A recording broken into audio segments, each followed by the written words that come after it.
So, I'm welcome everybody back to the podcast. For those who new, for those who are just checking us out, this is the One Who Is Me podcast. We have a new guest today, new story. So I want y'all to just type in, listen, and hear his opinion, hear what you got to say, and let's get into it. So I'm gonna let our guest tell us where he's from and who he is, then we'll get started. Hey man, what's going on with y'all, man? White Wolf Trey from Atlanta, Georgia.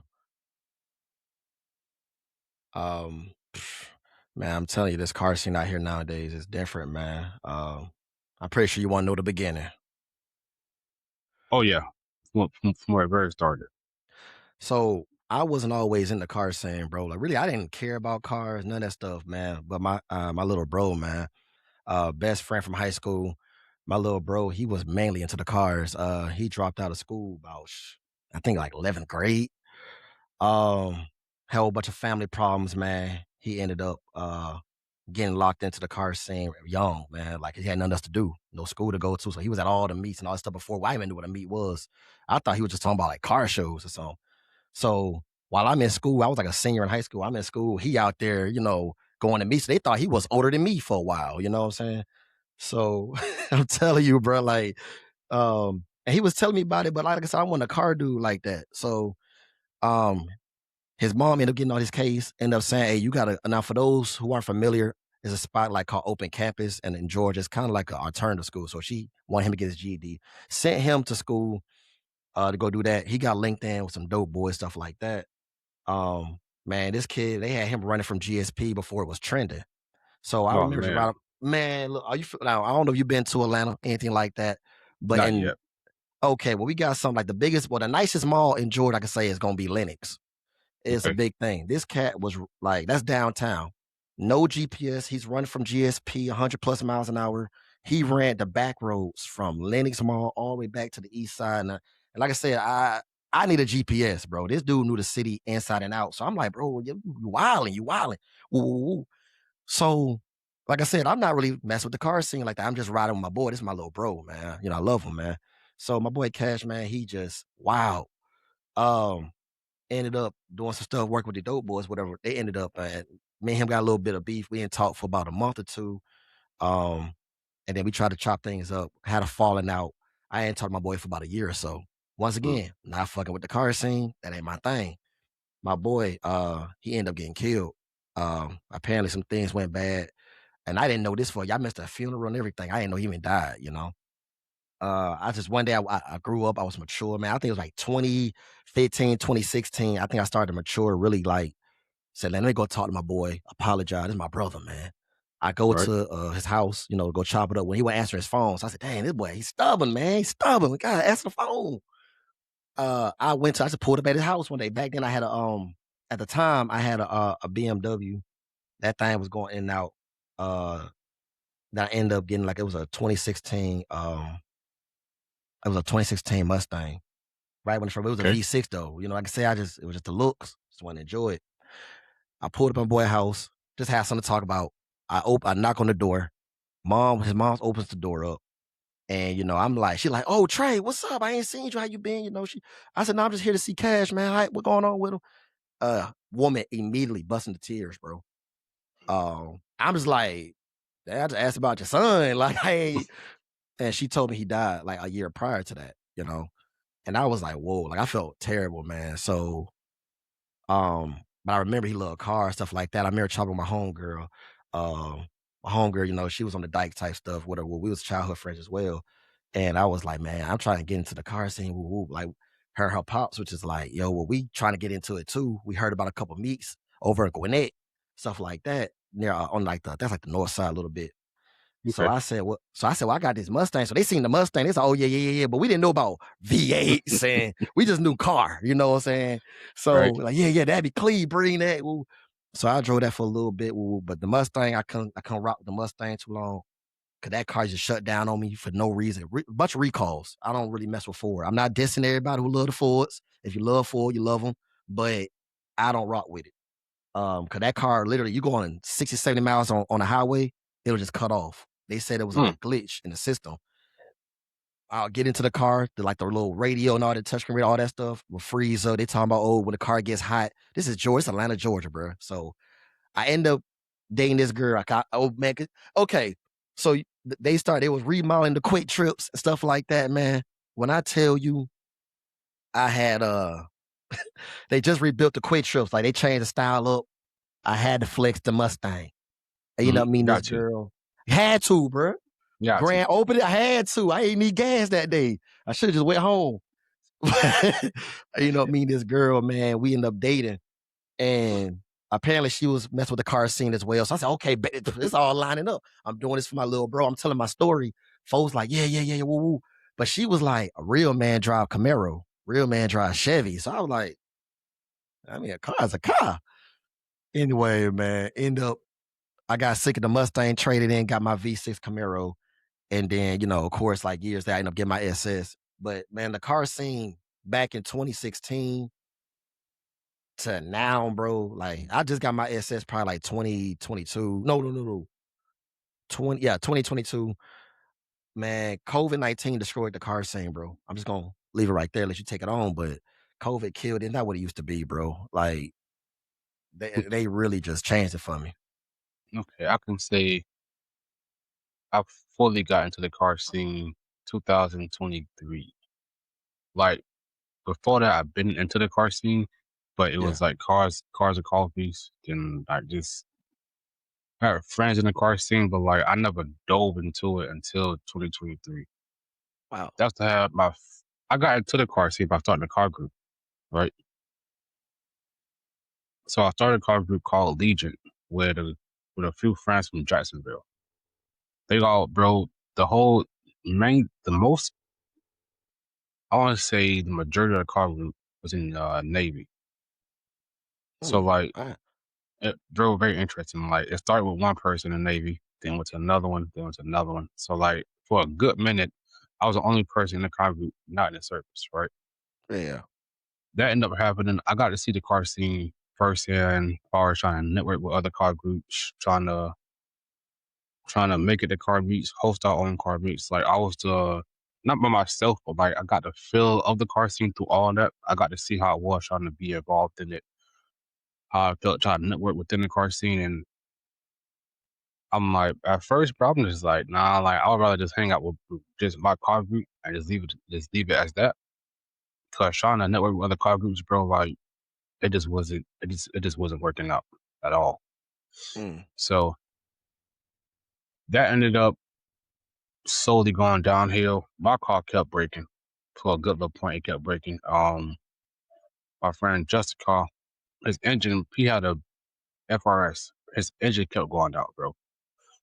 I want to say he fixed it like 4 times until Yeah, finally, that's a known problem. I think the last time it was sitting for like a good like 4 5 months and no update about it. So to this day, I don't know what happened with it. I gotta talk to him about it. But I had my car group. It for the first like 3 4 months, it was getting big. I think we had 23 people within like the first like 2 weeks, first month, I Mm. think. Okay. So like it was going real good. We did have a meet out in Brunswick, Georgia though. Wait. You said you had how many people in the first? You said 20? 23. That's a good. Yeah, those good numbers. Good numbers, Bro, bro. it was if I could go back and pull out the camera, bro, and record it that one night, bro, we had a highway like legit like I wanna say it's like 40 of 40 of us. It was my car group, but then there was people that just came along to be like part of the job. But that's how I got into the car scene, and I can say it is toxic, bro, very toxic. Yeah. The egos was crazy. The group leaders was crazy. Um, but the scene's still there, bro. It's just you gotta find the right side of it. You know what I mean? Yeah. So, but now I want to get more involved to your story. So first, I want to say rest in peace, um, to your home, bro. I know that wasn't easy. Like you said, we all mature at a certain point. So I know, like looking back on that, you know, we all could have done a lot of things differently. So I know you would have done some things different. But I had friends that I didn't talk to, bro, that I found out that passed away. I found one through Facebook, bro. We didn't really fall out. but we just stopped talking for like a good like 2 years. Yeah. And then I finally I was like, damn, like let me see how bro doing. Go on Facebook and I found this obituary. He ended up he ended up killing himself. Oh So man, yeah. My condolences, man. yeah, bro. So I can definitely feel where you coming from on that standpoint, which is like, let me grow up and try to reconnect with all my people. So um now I will say I've seen your Instagram. Yeah, Actually yeah, I've been yeah. following you for a little minute. I like how you voice your opinion about everything in the car scene. I like how you always keep it a buck no matter what, right? Yeah, yeah, yeah. So if you can give me like what's one thing right now in the car scene you would change? One thing I changed, man. Yeah. Who we boy. You gotta and cause you brought up my opinion. I'm gonna tell you, but you gotta be very cautious of what you say, man. Cause everything you're gonna offend somebody, no matter what you can say something positive, you offend 4, 5 people. But one thing I changed, man, I think you know what? I got it. I got it. Raise the level of communication, man. These YNs, man, this new generation, Gen Z, bro, they not social, bro. They don't know how to have a conversation. So 90% of the time you go to a meet, bro, it's like you're trying to talk to them, but mind you, you older. I don't know how old you are, but I'm 32. So 32. when I see a car, I like the car. I'm gonna go up. Hey man, I love the car. Woo. I see a lot of kids that just don't know how they don't have the social capacity, or they're nervous, or they're just like, or they only talk to like the 2 or 3 friends. So there's not a lot of networking, and that kills the culture. We're all here for the same hobby. Um, but you'll be surprised, man. Like you go to car meets and folks just stand by their car, nobody talk to each other. I'm just sitting here like, do I just, and you could try to talk, but some people just they're very we're in a paranoid state right now where everybody just Hmm. don't really. So kids only feel comfortable talking to kids. So a grown man talking to a child, they like, oh, who are you? What do you want from me? And I'm like, but that's my car over there. Oh, okay. I like your car, bro. What you got done to? I'm like, God. Dog. So raise that, bro. Let's get more communication. Let's get more social. I guess like change that. I would say change the takeovers, but I ain't trying to get I don't get my car shut up. You ain't gonna change that. That ain't gonna never end. Leave that alone. I tried to fight that. I tried to protest. Don't protest that. Let it be. Uh, I'm telling you, boy, leave them folks alone. Uh, leave them boys Hey, alone. Let them do what they do, boy. That's a code. That's a lifestyle now. yeah, bro. It from what it started as, I had a girl on the podcast. She said when takeovers first started, it was low key, right? Like Yeah, you yeah, wouldn't yeah. know you wouldn't know where they was at.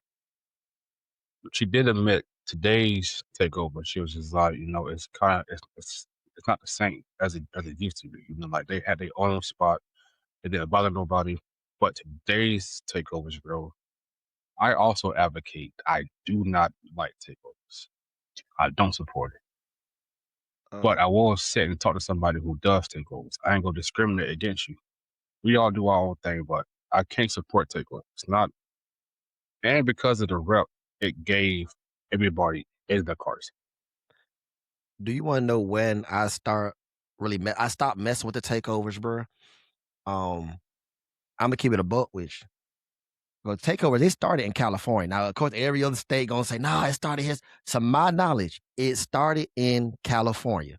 Then it Okay. went east during COVID time. A Hmm. lot of things that we did 10 years ago, we could things that we couldn't do 10 years ago, they did through COVID and it became a trend. And I'm gonna get a little more into that in a second, but when takeovers reached Atlanta, it was a big thing, bro. Like, folk, it's a rebellious thing for kids. It was like, we gonna shut down the highway. We gonna shut down. So I was like, oh, that's kind of cool. I've been to about 2 or 3 of them. You know what I'm saying? I ain't gonna say too much 'cause I don't know if you got the federal rallies listening, but I've been to a couple of 'em.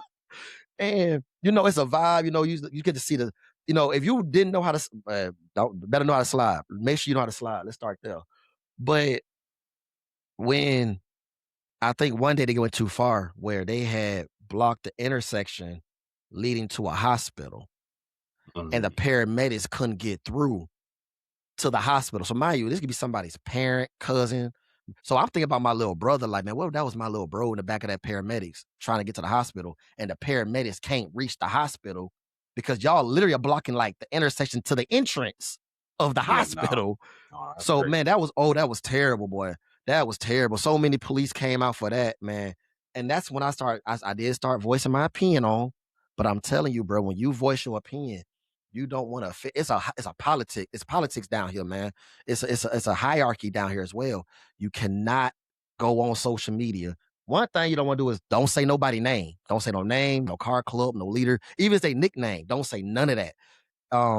So when you came to me earlier, you was like, Trey, you always give that real truth. You talk that harsh truth. Bro, like I had to learn that because it was a lot of backlash before I got to learning the laws of how to speak publicly about certain things. Um, but yeah, man, when they blocked that hospital law, man, the paramedics couldn't get in and GSP came, police department. I think like two different police departments that came. I got up out of Damn. there. I got up out of there. Cause I kind of seen what it was happening, and I'm like, oh, wait, this ain't right. Wait a minute. It was time to But go. but the problem is the reason takeovers will never end. I had to learn this, man, because I don't know if I told you, but I got called drag racing. And then while I was working with my lawyer, I was asking questions about the car scene because I wasn't the first person that's ever been like in this situation with police determine like the car scene. So my Mhm. lawyer said a lot of his clients go away scot free because the police can't physically prove. Like they catch you in the car and they pull you to the driver's seat, yeah, but the battle with the DA office and it's not. There's so many other crimes going on that are way worse. It's very rare you hear somebody go to jail It for is, yeah. unless they kidnap you, kill somebody, obviously, or somebody get greatly injured. Yeah, you going. But in terms of like giving you they really might give you a couple points in life. They might tell you pay off. Like I'm a truck driver, bro. So me, I'm the type $5,000-$10,000 fine, no points on my license. Take it. That's good though. Don't take my license. You know what I'm saying? That's my livelihood. Mhm. But I go with lawyers and stuff like that. We mitigate, we negotiate, and a lot of times my stuff go away, dismissed. Matter of fact, bro, I ain't gonna lie. When I got caught, I don't even want to show it to you, but when I got caught, I even framed my ticket, boy. People thought like, man, you didn't get caught. I got the disposition right here. I got the letter that came to the house, your court date, and I got the ticket. I framed, bro, cause I could have lost my livelihood, bro. And they wanted to take me to jail, man, and give me like 5 points on my license. So, but Mhm. the takeovers, man, I had to stop rocking with that, bro. Um, because you're gonna get a lot of folks. Man, there's a lot of folks getting locked up right now. They're Mhm. hammering down, man. The police department, and like you said earlier, that culture is affecting the old culture where we used to be a friendly community, man. It used to be cool. I mean, we had our drama, but the takeovers, the guns, the amount of drug abuse, and when you talk about your homeboy, committing suicide, once again, my condolences. There's a lot of suicides right now in the car scene that you don't hear about. You It's a know, lot of people taking their own life, and I'm like, why? But you just don't know. Um, but I ain't gonna drag. I ain't gonna keep dragging it on, man. I'm been hogging this mic too long, man. bro, that's what it's for. And then my journey in the car scene, like, I want to touch back what you said though about going to car meets. I'm actually working with other people in the car scene to build a media team, right? Yeah, And the goal for media team is to highlight like what you literally just said about networking, communicate with other people at car meets because I just went to one in Orlando. It's a dude named Two Loco. Give him a shout out. They're only 17 and he hosts like some of the biggest car meets down here in Orlando, right? mm. Okay, okay. They're doing this thing. So I went to the car meet though and groups, like people was just straight in groups. I didn't see much socializing other than just the group itself, like the group you came with. Mm. And I can attest because I didn't socialize as much as I should have. But it's my first time recording the meet and then trying to get the culture of the car beat as well. So Right, like I right, right. was more so worried about basically recording the car meet. But I want to start. We trying to start it this summer where we go to car meets, get the videos of the car meets, not just the cars coming in or cars leaving, and get the actual car meet, talk to people, get their opinion, and just try to bring out that communication within the cars. You know what I mean?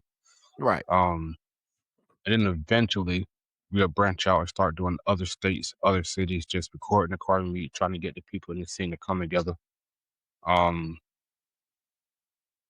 now this could be a good topic because I see you made a video about it. I am starting the car group through the podcast. Okay. Right. Okay. Okay. Okay. The goal for that is it's not gonna be what the normal car group is, right? It'll be something for anybody can join if you're a part of the car scene. So say for example we get like 17 people in one state. Hopefully, they all can meet together and have their own little car meet. And it'll be the sticker from the podcast at the part. So the name of the car group is One Air Crew. Okay.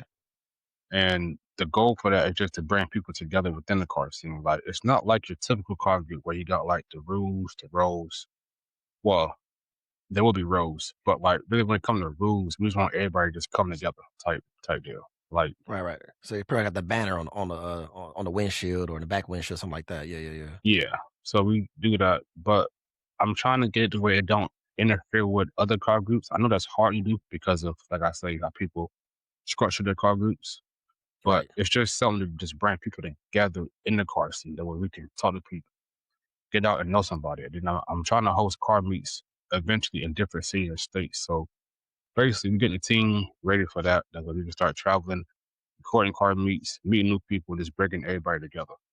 That's what we aiming for. Well, I gotta ask you this real quick. So your meets Mhm. they're permitted, police presence, stuff like that. It will be, yeah.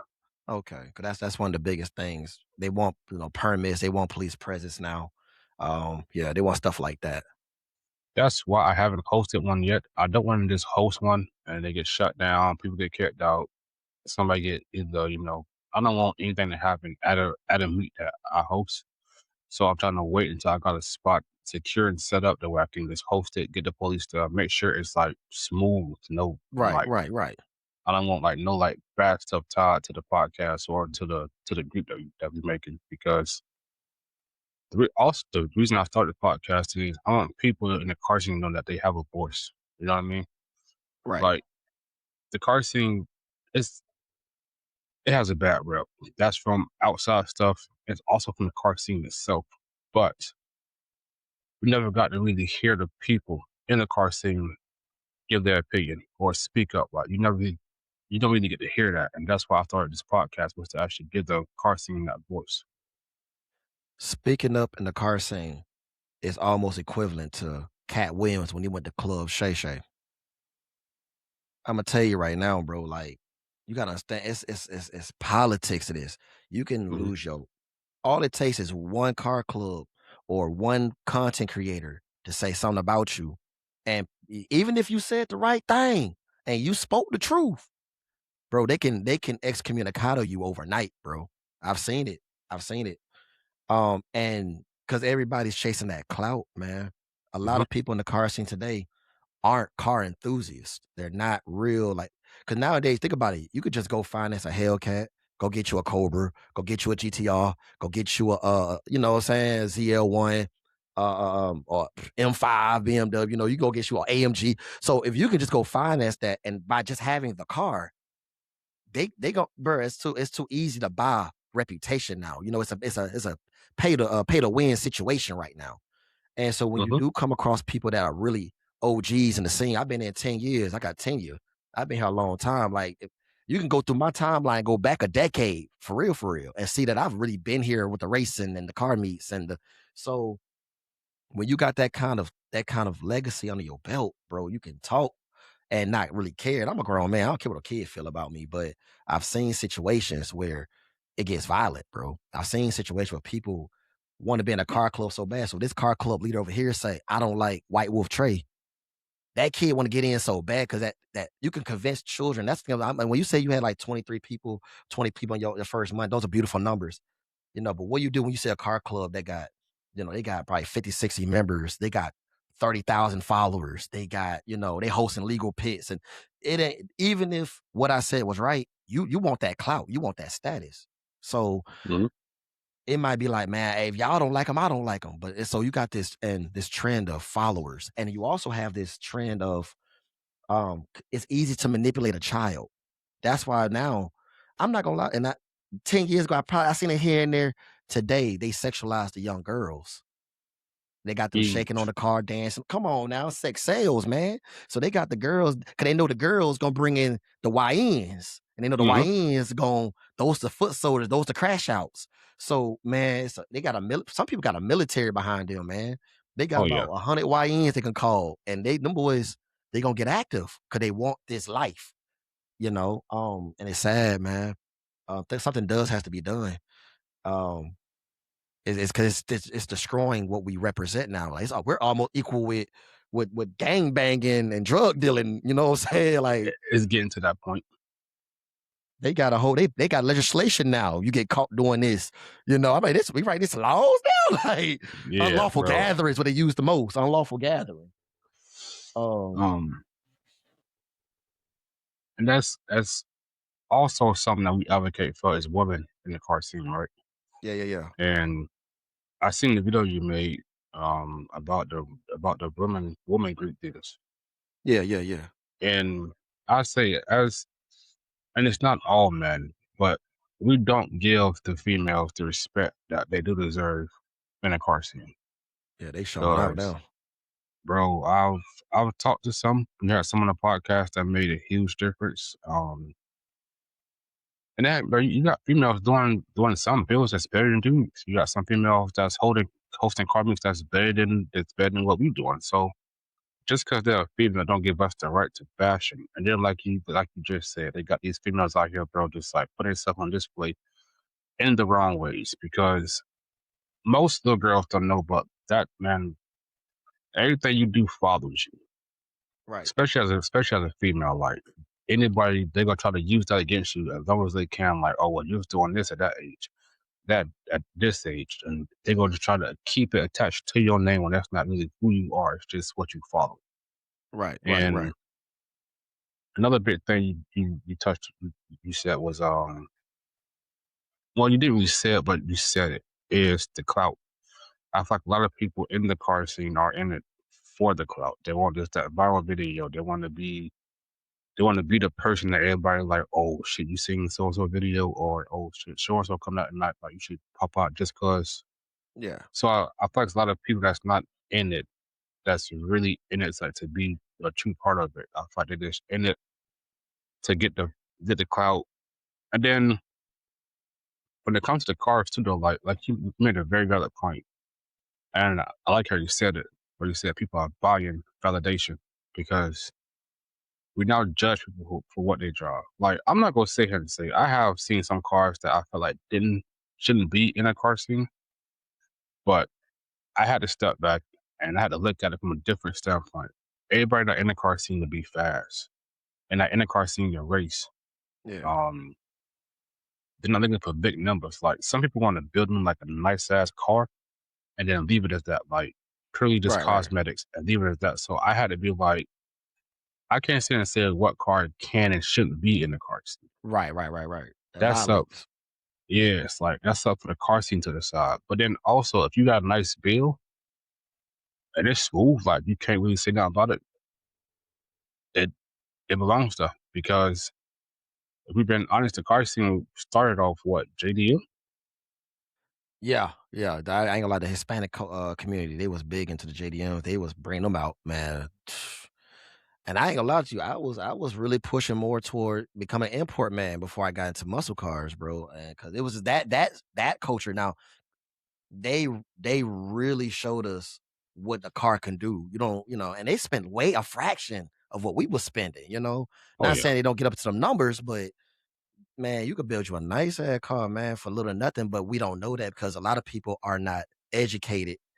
Um, what broke, and I don't mean to cut you off, but what broke my heart, man, is when I see people. I got an SS Camaro. I got a 500 horsepower SS Camaro. My car I got a 2014, by the way. So if we're looking at new and old, you could say my car obviously is old compared to the mhm, newer Camaros, obviously. But when I see people with ZL1s, Hellcats, Cobras, and I'm saying these folks get 5 likes, 20 likes, 100 views. They only got 100 followers. I'm learning that a lot of these folks don't know nothing about cars. They have nothing to say. They have no idea what they're talking about if they do talk. So they just stick. That's why you see a lot of pages stick to just taking a photo of the car or a little template video. mhm. And bro, so I'm realizing that these people are not enthusiasts, bro. They're not. and we're allowing it because it's about imagery. You got a C8 Corvette. I don't care if you know what kind of is that an LS motor in there? Matter of fact, let me stop myself. I'm at bro, I'm finna get bro. Listen, when I get done, you air this and you get this, you do your editing, you do all your stuff. Listen, they gonna come. People from Atlanta gonna hit you up and they gonna come retract it. They gonna come online. They gonna defend themselves. I'm gonna be banned from this. You gonna might get banned for this. I can't make this shit up, man. This a girl came to me with a 6th gen Camaro and she said, "Yeah, we both got LS3 motors." I said, "Baby, that's an LT1 motor in there." Nah. How you gonna tell me? And people, guys, grown men. Nah, bro, she right, bro. That's what her. I'm arguing with grown men. This girl's lying. I had to go on Google just to prove it to you, folk. It's like 10 grown men, but they want man. It's just who you are. And so I'm showing like, bro, this is what's inside her car, bro. She don't. 2015 was the last year for LS3 Camaro, man. But people are such bandwagon. They jump on the bandwagon. Followers, they gonna agree with anything.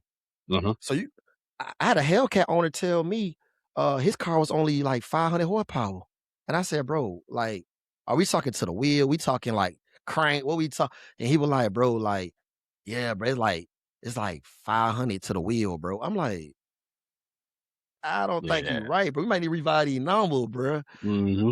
I had one Hellcat owner. I said, bro, what's it doing on the dyke? Like, what you got done to it? Did you get a tune for it? Dude was like, yeah, man, I put some new tires on it, spark plugs. I did the coil. I'm like, I'm talking about a dyno tune, you know what I'm saying? He So, did a tune up. right, this man talking about a tune up. Bro, you want to know if I got one for you? And this how you gonna know a real enthusiast. It's real small, real simple. Ask that man what's his tire size. And if he come back with the rim size, oh, I got 20s on there, 18s on there. No, bro, what's your tire size? A lot of folks don't even know what their tire size is. They can't even tell you what it is. They can't tell you what a coder intake does. They can't tell you what a I'm trying to say what's a throttle body for. I pulled up with my stage 3 cam and a girl thought my motor was knocking. She told me I had to leave. So somebody came and, no, he cammed up. She was like, what that mean? Bruh, like this is what I see. So I've been bottled up. I had this bottled up for years, bruh. And I finally started talking about it. People, hey, Oh bro, be yeah. quiet. I got car clubs sending me cease and desist, bro. Well, I ain't gonna say official cease and desist letters, but they telling me, hey, bro, you talking too much. You need to stop. They didn't do this when I was small, but when I started getting traction and people started really Mm-hmm. following me, looking at my videos.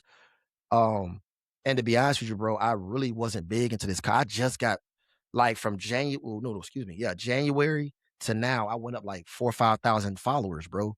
I wasn't really trying to like I just made one video and that one video trended to a point where people like, hold on, who was this guy? Let's see what he bought, you know?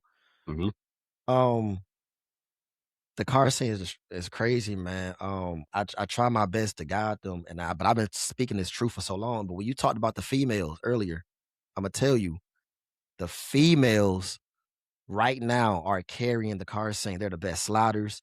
They're the best. I mean, the cosmetic work is impeccable. The designs Bro. are, the wraps are impeccable. Their leadership skills are outweighing the sensitivity of some of these YNs and these men. I ain't saying all of them. I met some cool cats that run clubs that really about their business, but it's a ego thing when you talk to a man. You Yo, know, big time. cause it's masculinity involved. So you Mm-hmm. can't. I don't want you to. No car club leader wants to feel less than.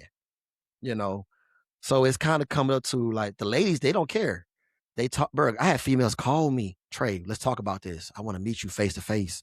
I want to see what you got going on. Let me see what you about. And all the stuff they heard online, they see me in person. That's not what they said about you. A cool cat. So the females have been redeeming. Once again, like the young lady that was like, "Oh, I got an LS3 in my 6th gen." Men gonna follow a woman because they say, "Well, let me," that's a female. Females have been my biggest supporters, bro. And I made a video before you talk about that video that I just did. I made a video saying I never join a car club with no women. Cause I seen men fight over women. Oh. Um, Oh yes. and I kind of didn't like women in car club. Like I said, me and my little bro, man. Like I said, we was beefing because of a female. So and we was beefing over a he died. You know what I'm saying? Like and all of us. So that's why I say, bro, we need to keep the women out the picture. Let this be a brotherhood thing. But then now I started seeing how the brotherhood working. Like I said, nah, bro, actually the women doing it. I had to go back and make a new video. I had to make a traction. They female doing their thing. I said, wait, hold on. Man, they got man, give it. I got a gift basket one time. I said, wait a Oh yeah. minute. Man, they gave me a little T-shirt, man. They gave me a little keychain to put on my. I said, yeah. I like that over here. Uh, um, I s- I said, look, man, cause I mean it was an all girls car club. I said, hey man, can I be a Mercy Trey? It's an all girl car. I said, look, man, look, I could just be like maybe just like a helper. I could be like a little, just let me just be a part of the organization some way, you know. Maybe security or something. I don't care. Something. But they're like, nah, Trey, come on, it's all girl. I said, man, God, it was so organized over there. You know what I'm saying? That's why you're starting to see a lot of the big clubs are starting to have a female branch. And the Hmm. female branch is what's bringing the numbers because men want to be around women, especially pretty young thing with cars. And don't let that girl know how to change her own oil. Wait a minute. We might Hmm. have some. So, but nah, so the females are dominating right now. And they're doing an amazing job. And I ain't got no I want to apologize. I made them ever feel away. I apologize. Uh you wanna get your name up, man. Get them on your side. So me and my me and the team starting this thing called Women's Wednesday, right?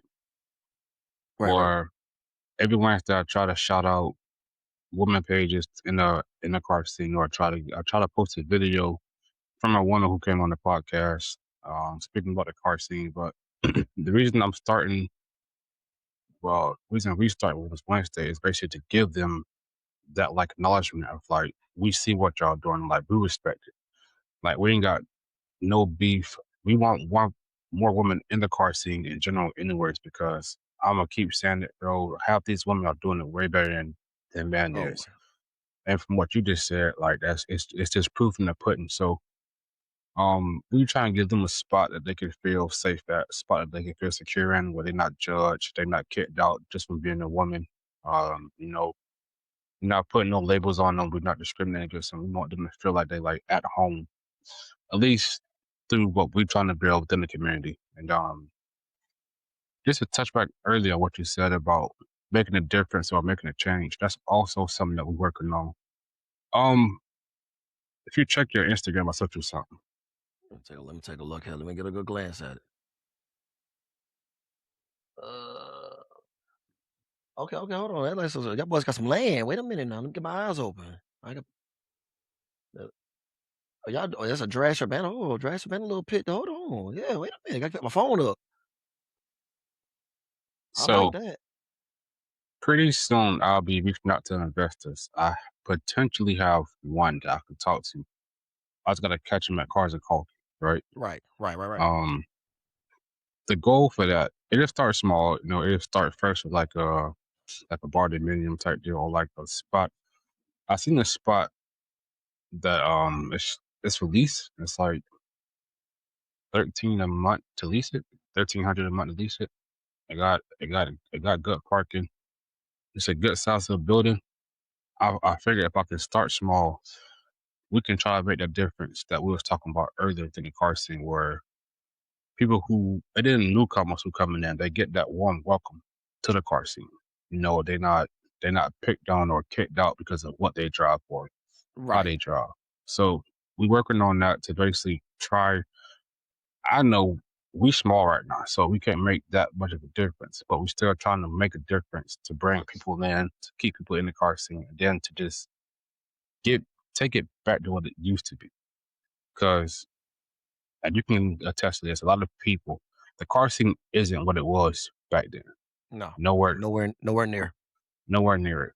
So, like I said, I know we're small, but we're trying to branch out to other people, work with new people, bring people to the team, build a team up, and then just go outside to go to car beats and just bring back that positive energy and give it back to the car scene. Because it, in my opinion, it really needs it. But you do have a lot of people out here though that's doing really good in the car scene, but it get overshadowed a lot. And we also try to bring awareness to that, because it can be a little like draining when you're doing something for the scene and people just overlooking it or they overstepping it because of who you are. or it's not the person that they want it to be. So, Oh yes, yeah. Kill the messenger. They definitely gonna shoot the messenger. so Right message, wrong messenger. yes, bro. That's what we're working on right now as a team. I want to say right now the team is 60, 70, 6 or 7. It could be more than that. But I am building it. I am reaching out to people to try to join it, be a part of it, and we all grow from it. We all get what we can get from it. But that is something that I'm working on behind the scenes, is building up the team to bring more people on, to basically spread the mission that me and you both talk about right now. Right. Because the car scene can change, but it got to start somewhere. So somebody has to speak up about it, and that's what we're trying to do. Well, when it comes down to the whole thing, man, building a place where people can come, like I said, you know, of course, if it's zoned properly, like I said, it's away from the residentials and stuff like that, and people just you gonna have one or two. The problem is you're gonna have one or two knuckleheads, but that's what of course, I Mhm, say police presence. That way, it doesn't fall on you. Because just a little sidebar here, like a lot of car club leaders and people who host meets have been getting locked up because if I go to your meet and I do like, let's say I do a burnout, tear up, whatever, make a disturbance, and I leave, the cops don't catch me. They come back for you because you orchestrated this whole thing. And people are getting locked up for the behavior of others. That's why I tell man, you got to have that police presence. With the legal pits, like I said, it's going. This whole idea is going to generate a massive following. It's just a promotion. You got to promote this, man. You might have to get some content creators involved. Well, obviously we're here at this point, but you're gonna have to definitely the investors, and that's a good step that you brought the investors. Yeah, because it's a lot that's gonna have to go into this in terms of mhm. permitting. Definitely gotta put barricades up because Yeah. you got folks can't drive. Everybody can't drive, bro. I mean, I've seen some drivers, but I've seen like I don't know if it went viral in Florida where y'all can see it, but in Georgia we had a legal pit dude. He ended up going through the barricade and he hit a couple people, and he got locked up. Thank God, the police were there. It went on him, but what they do just drove away. You know what I'm Mm. saying? So definitely barricades, man. So say keep the crowd safe, keep the knuckleheads from jumping in the pits, of course. But that's something I definitely love to get behind, man. I can't lie. I fly out there. You said Orlando? Well, I'm Daytona. Okay, well, that's even better. Shoot, that's even better. Yeah, yeah. When I was transporting cars and all that, when I was on operator, man. Oh yeah, yeah, yeah. I love Florida, bro. Oh yeah, Orlando. I was in Kissimmee. I was over in Naples. Definitely in West. I think it was West Palm, I believe. Daytona. I went to the Daytona track. I delivered inside the actual track. There's a way you get in there to drop. That shit was so damn cool, man. That's bro. It's that like I want to say where I'm born and raised in Daytona, and I've been to the track once, but I want to say Ferrari had an. I want to say it's Ferrari. Yeah, they had an event out at the track, and they Yeah. they let you go down through the tunnel and go like onto the racetrack, bro. I did not know it was that big in there, bro. Oh yeah. Oh my God, man. When when I was looking at the dude said, "Yeah, follow us. We're gonna go through the tunnel." I said, "What a semi truck? Wait a minute, bro. We driving the tunnel. The tunnels aren't big. I'm gonna tell you right now, they're just enough for you to fit." But when I came out and I was inside the track and people were in the stands, just like I guess they were just waiting for like I guess when they were setting everything was set up, but people came just to sit and wait, watch. It felt good, man. I'm taking these cars off the back of the truck, so man, Daytona, that was my spot right there, man. I've been there like I think it was it the raceway? I gotta remember the name. I've been there like 2 or 3 times delivering cars, stuff like that. Race cars. I've delivered, other cars they have for just the events, stuff like that. Display cars. Um, I don't know if you're a Lexus man, by the way. Do you like Lexus or not really? Yeah. I'm gonna tell you. So you heard about the I think the IS 500, right? Hmm. Let me tell you something. I was with the engineer when I delivered that car to Daytona. They had it on like a display. When I tell you, they changed the schematics of that car overnight. That car, of course, was a V8, but a lot of people don't know that car originally was designed to be an all-wheel drive. Man, when I first seen the car, I'm not gonna lie to you. I was like, fuck that shit. I'm not really a Lexus guy. My aunt, who was my co-driver for so many Hmm. years, he loved Lexus. That car, bro, was supposed to be a V8. I think it was like a 5.0 V8, all-wheel drive. When I crunk it Uh, up, sleeper, bro. Sleeper.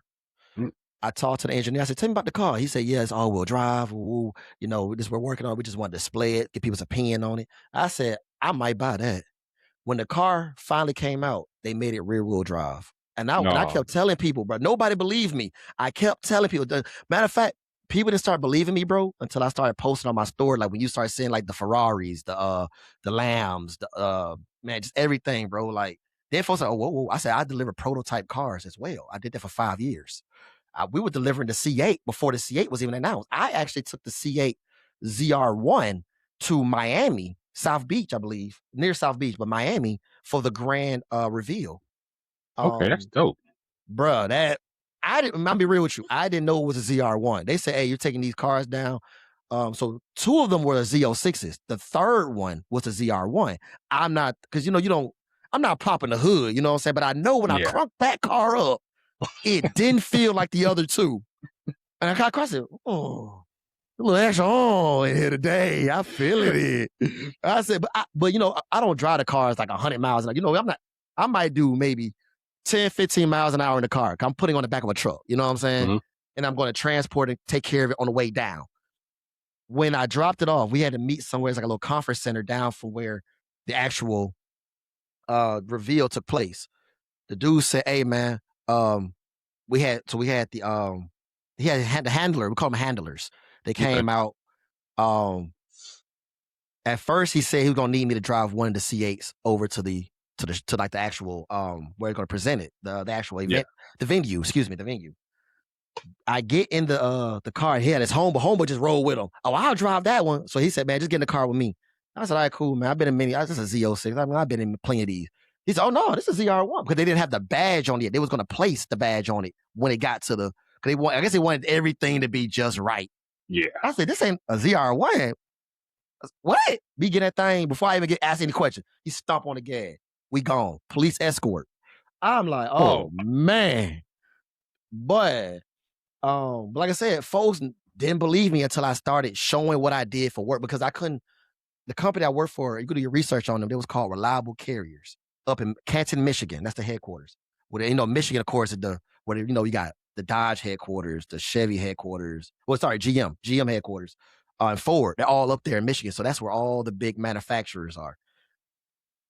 There was a law that came out through, not a law, forgive me, a rule. We could post cars on our Instagrams because before I started doing car scene and the videos you've been seeing, the reels, I was posting that, like the cars I was doing, but you could not post a unreleased vehicle. Okay. As long so that because you can't show project car, these are top secret. These are, he's like they wrap these motherfuckers in camo just so folks don't know what it is, So you can't post none of that. Bro, you'll get fired. So I was doing that. I was posting the Rolls Royces. I was posting the Ferraris. I was, the stuff that was out. And I ended up posting, and I ain't saying it was my fault, but I was one of the people that made a mistake. I posted a Rolls Royce Cullinan that belonged to a celebrity.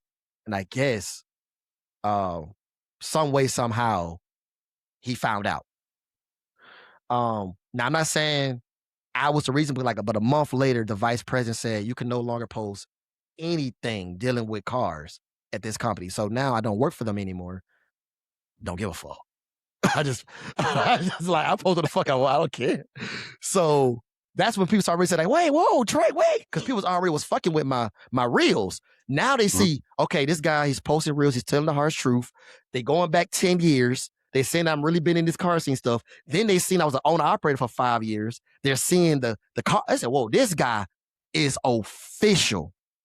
He is a real enthusiast. He's been doing this. So like, man, that it added more validation to me. Matter of fact, I don't know if you ever watched Wild 'N Out. Are you Chico Bean? Mhm. Chico Bean was liking my content, bro, when I was posting before they put that rule out. I was like, because I already know Chico Bean. Like my homeboy said, bro, he on Wild 'N Out, bro. He a big car guy. I was like, oh. So I got to a point where celebrities were liking my shit.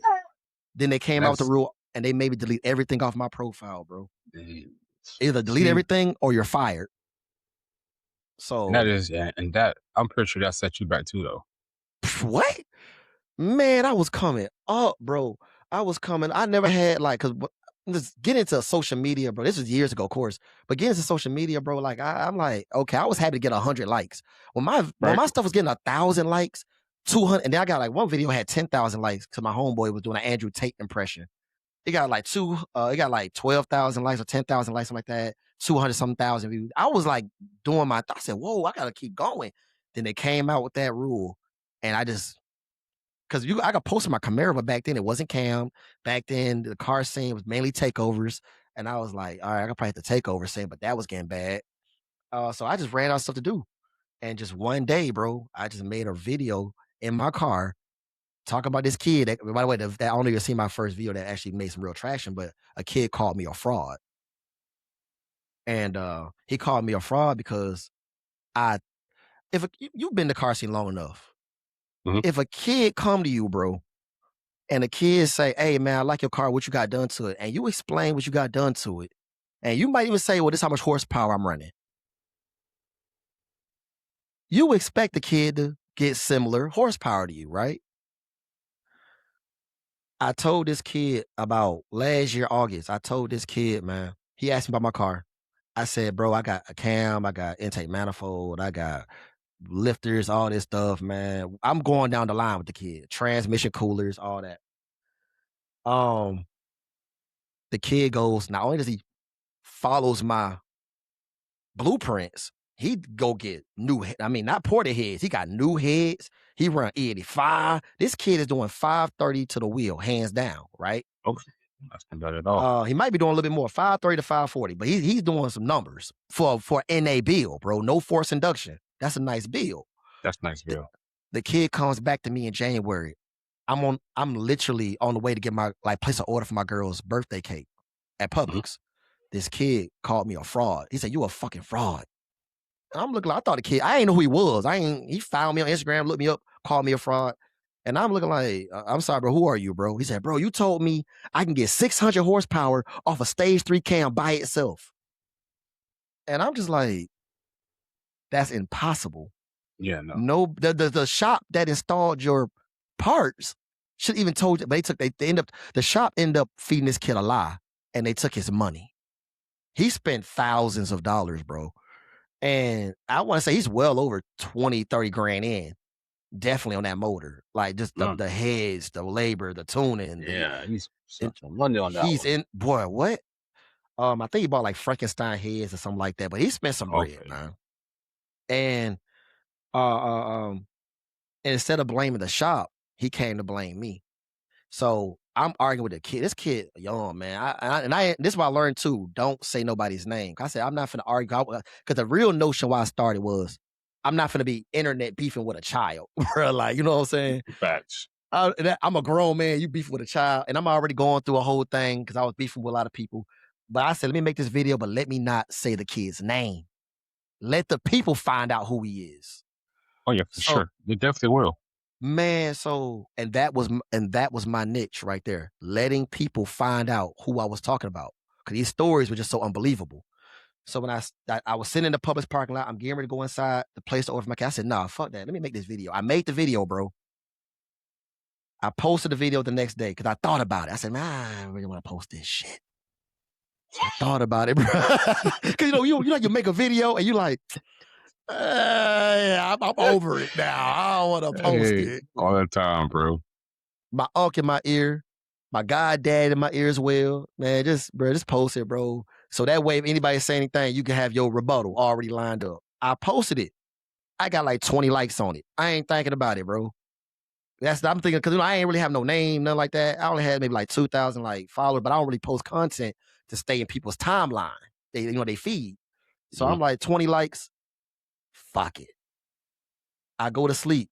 Next day I wake up. That bitch had 4,000 likes, bro. I Ooh. seen because I kept seeing like notification Instagram. What the fuck? I go look at this shit, bro. That motherfucker had like 40, 50,000 views. It had like 4,000 likes. I was like, oh shit. And bro, I'm reading the comments. And I don't know if you've seen this yet, but on Instagram, when you start to make content, Instagram, people can't blame the algorithm. They send you stuff. They send you ideas, hints. They tell you what to do. They tell you how to keep the engagement. Instagram immediately said, go reply to all those comments. Just, well, not in those words, but they said it. So Mhm. when I opened up the comment section, right above it said, you need to reply to all these people within the first 24 hours. It was over like 200 comments. I said, and I'm not, bro. You got to have a tough stomach Put it in there. to. But I'm so used to being bashed. I'm like, bro, like I ain't trying to read this. I'm gonna end up blocking people. They said no, everything. Because even when people posted me, that even try to clown me, their followers gotta see it, and somebody in their group might say, nah, he's speaking some truth. Let me go check him out. So even bad publicity is good publicity. Yes, it is. And when you make, and so I'm reading the comments. One dude had wrote a comment, was like, why would this kid even ask you? Who the fuck are you? And I'm just looking like, I pinned that motherfucking shit because he had like 100 likes. I pinned his shit at the top of the comments. So when you tune in, they're gonna react to what he said, which keeps the algorithm fucking going. Yes, and they're gonna comment like, well, he's speaking the truth. Because now it's I created controversy. So now you got two sides arguing. And after I reply and then when you reply to 200 comments, you then make it 400 comments. So now Instagram is saying, 400 comments, 4,000 likes. They're going to keep pushing you and pushing you.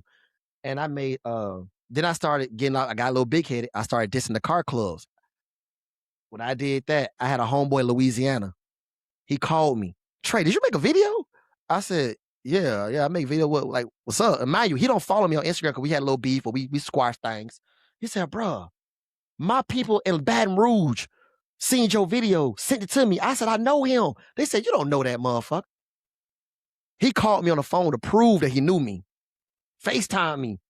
Bruh, I told you I know. They like, oh, shit, you actually know him, bruh. We see your video. I'm looking like, my videos made it to Louisiana?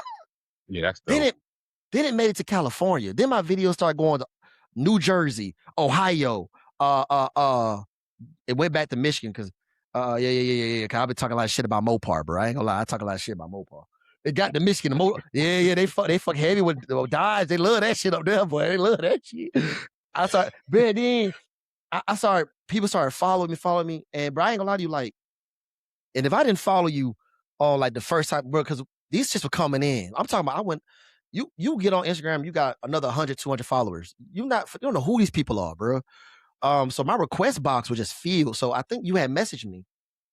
And it could have been you who probably wrote this on my comments one time, but somebody had said, bro, you ever thought about doing a podcast, bro? Oh yeah, it was me.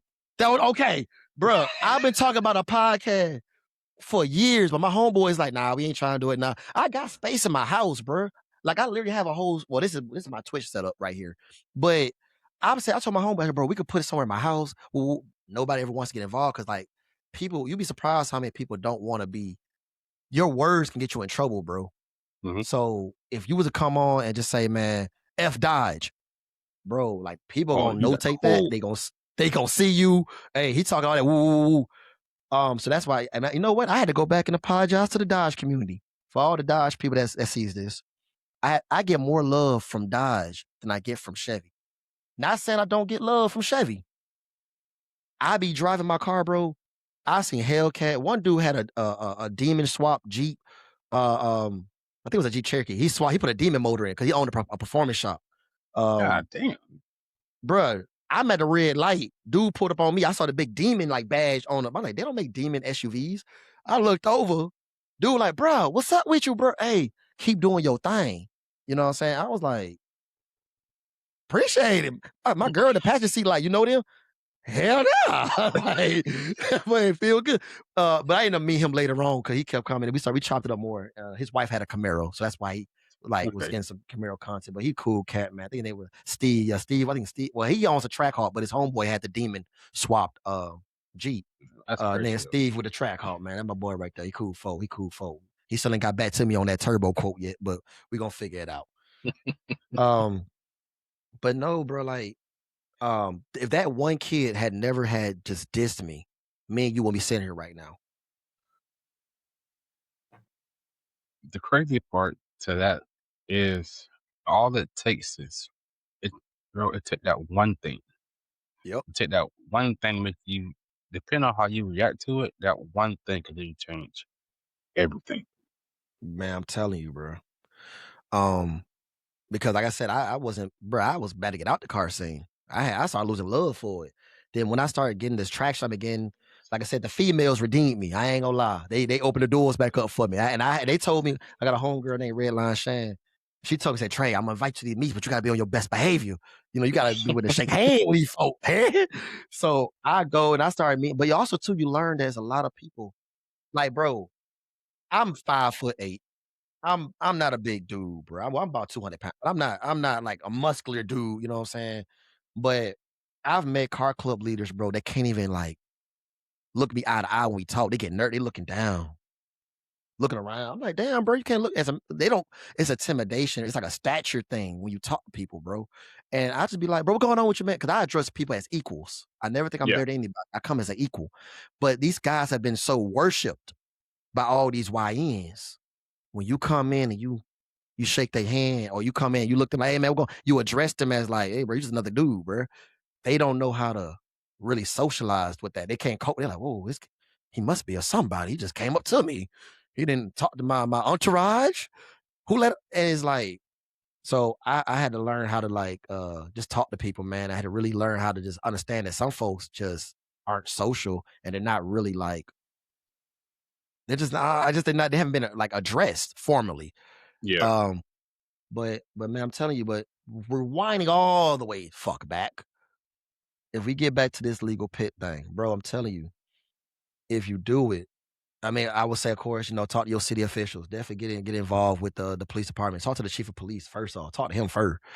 Um, Once you get the city behind you and they see what you stand for, and they see your podcast, they see the positivity and the image you're trying to change, the things you're trying to bring amongst the community, a positive outlet, keep the kids off the street, off the gangs, off the guns. I'm telling you, bro. Because it ain't about the money. You can make money from it. It ain't really about the money. It's it's about not. just the change, the Hmm. legacy. And you coming in with this OG stature, bro. And kids will then eventually say, change the standard. Once you change the standards and raise them, now it's like, bro, I can't hang with them unless I'm XYZ. Um, and keep the wild stuff at home, bro, because the violence, the because I ain't gonna lie, there's been a lot of shootings. There's been a lot of Yeah. those. And it just I love our people, bro. Let me say it correctly. My mama taught me how to say this. I love black people. It's just them niggas. It's a deal you gotta be conscious of. It's a deal. Once you get them out the grow out the bunch, black people is an amazing race, bro. Hey, bro, that statement so valid, bro. Like Because black that's people, gonna support you. But let me tell you something. A slow I heard about from Charleston White real quick. Uh, Niggas love to hate. Uh, Niggas hate to love, but they love to hate. So if you're doing good, it's gonna be one person that's gonna come and try to bring you down, bro. So you got to keep them out the equation as much as you can, and keep those strong, independent, those black people that's gonna be like, hey, no, this man, this brother's doing something. We're behind him. And get there, not just black people, get other, of course, other races involved. Get mhm. the whites and the Hispanics and the Asians. You get you a couple of Asians. I don't know, everybody love Asians. Get you a couple of Asians over there, you be straight. I'm telling you, man. But I'm sorry, what you were saying, so I'm sorry, I ain't gonna cut you. No, you good, bro. I want to touch back. I want to touch back on something you said earlier too, though. When you do get that, like, when you do get a compliment about what you're doing, and somebody on the outside telling you to keep going, like you don't know them, and they're like, keep going, like your content, I fuck with it. I love the content. Keep doing your thing, but like, keep doing that, bro. That's me, right? Like, Yeah, I'm not gonna lie to you. When I seen you post about the podcast, I'm like, damn, I got to try to figure out how to catch his attention to get him on the podcast. yeah, yeah, yeah, yeah, yeah, So I'm like, you know what? I'm gonna comment on the picture. I'm a comment on the story. I was finna reshare your story you posted, but yeah. I was just like, I don't want to bother nobody. I'm like, but I do want to, get him on the podcast, let him talk, let him, come be a part of what we got going on.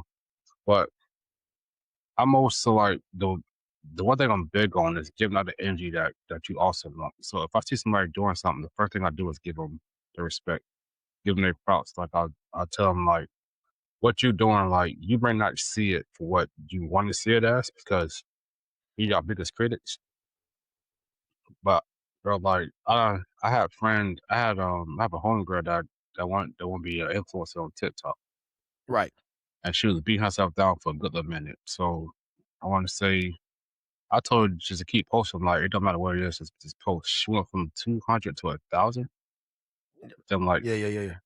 2-3 weeks. Hey, that's good numbers. Those good numbers now. Bro, that's what I said. And I'm That's just growth. like if you keep going, like keep doing that, you'll fire up.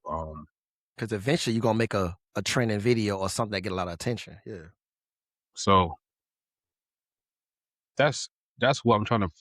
That's what I give out. So that's what I want.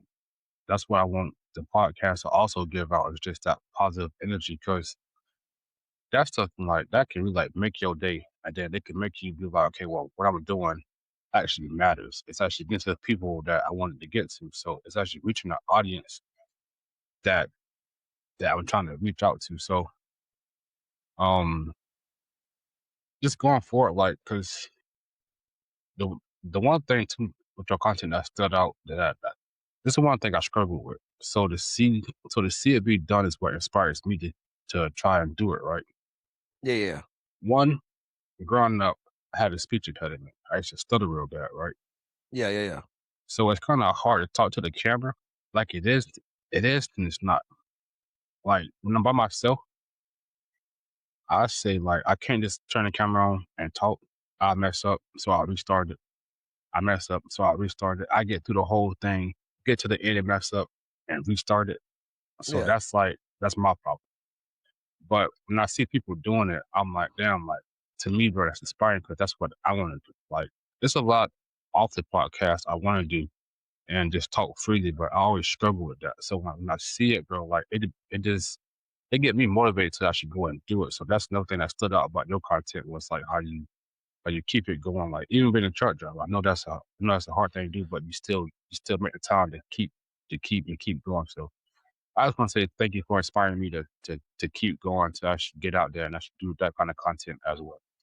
Oh man, hey man, you welcome, man. But I want you to know too, bro, like it's very rare I do a one take, bro. It's very now sometimes that one take is beautiful, and I'll be like, that's it. But it's a lot of times, bro, like I'll make a video about 17 times before I be like, yeah. And because it's like you're trying to a lot of people know this when you make these videos. I'm mainly Instagram.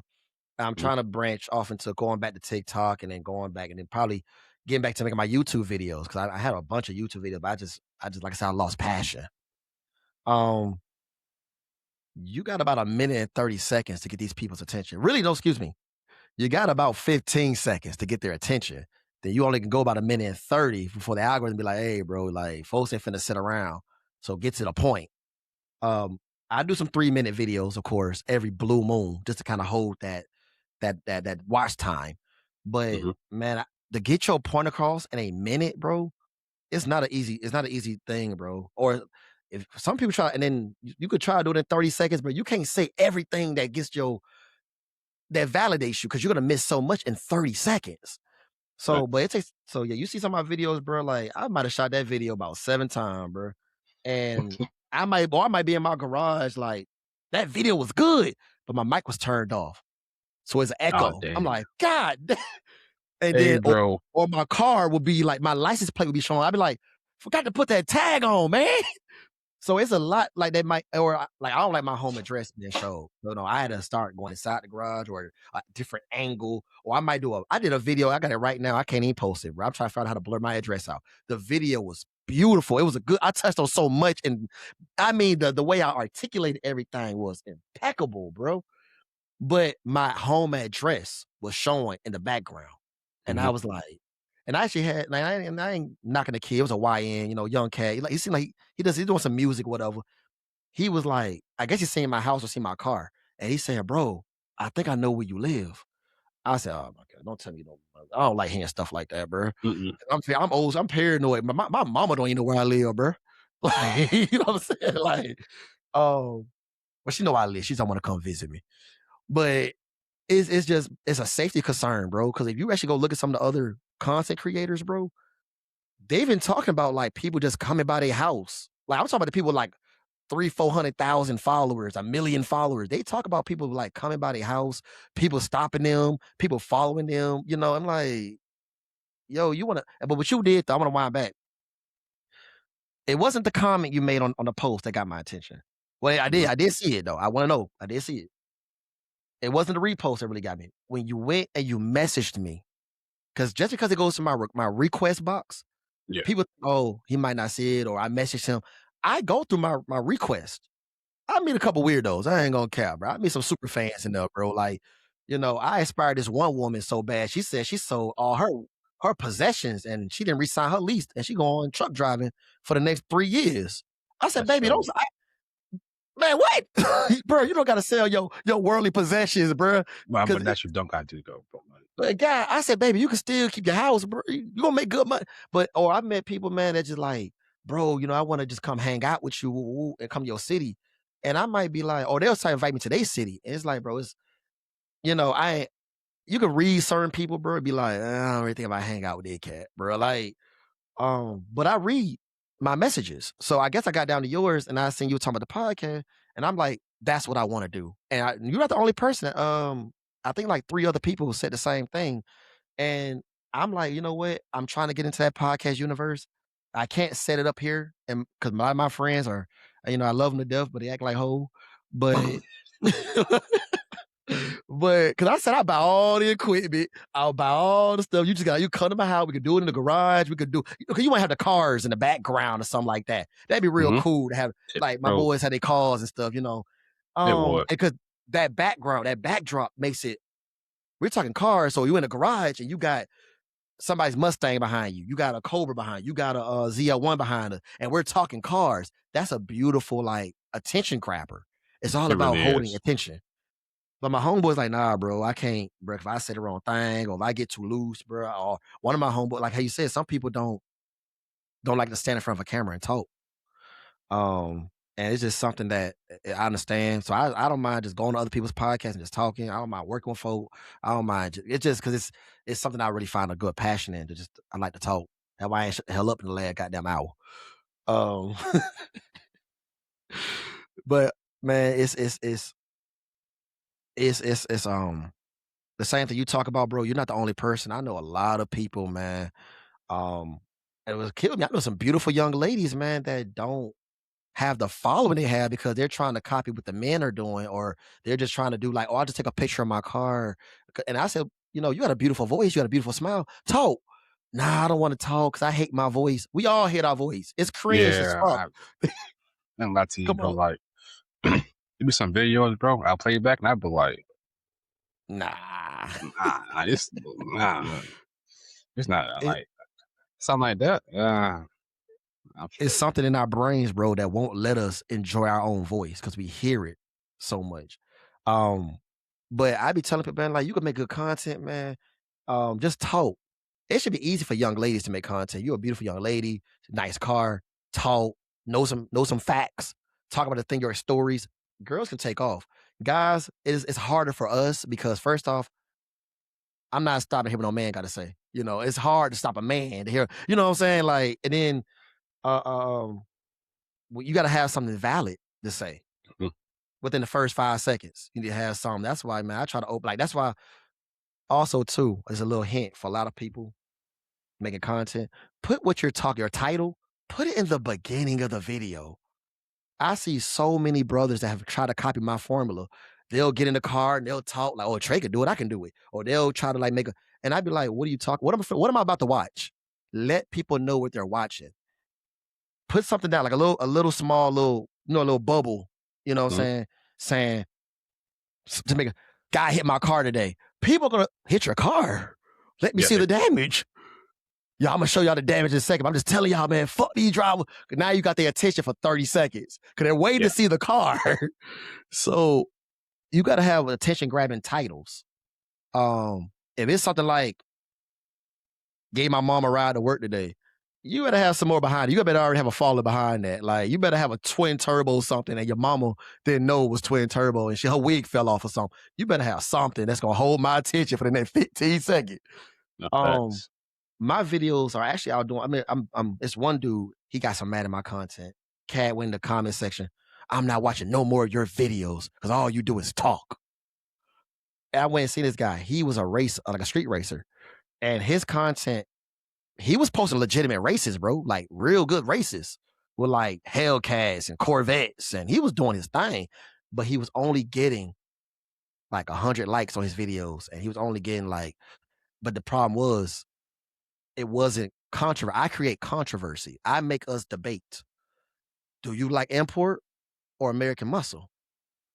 I create debates. When you create debates, you create engagement. When you create engagement, you create following because people love to argue. Oh yeah. I can watch a race video all day and be like, oh, okay, they want the race. But when you got, hey man, I think Hellcats are the slowest supercharged car. Hey, now fuck you, man. I bought the Oh Hellcat. yeah. This shit now you got that. You know what I'm Hmm. saying? You want to create something that make people just talk and argue and the debate. And that's the car community. We like to talk and debate. And that's also built. I probably created friendships I don't even know about. It could be two people in the comment section that became best of friends because they seen that video, they had a liking or a disagreement, they met, and they might be best friends right now. Facts. So yeah, man, that's what you got to bring to the community. You got to bring people together by whatever your niche is, man. What your niche is, man, is just that's all you got to do. And I found that my gift is creating controversy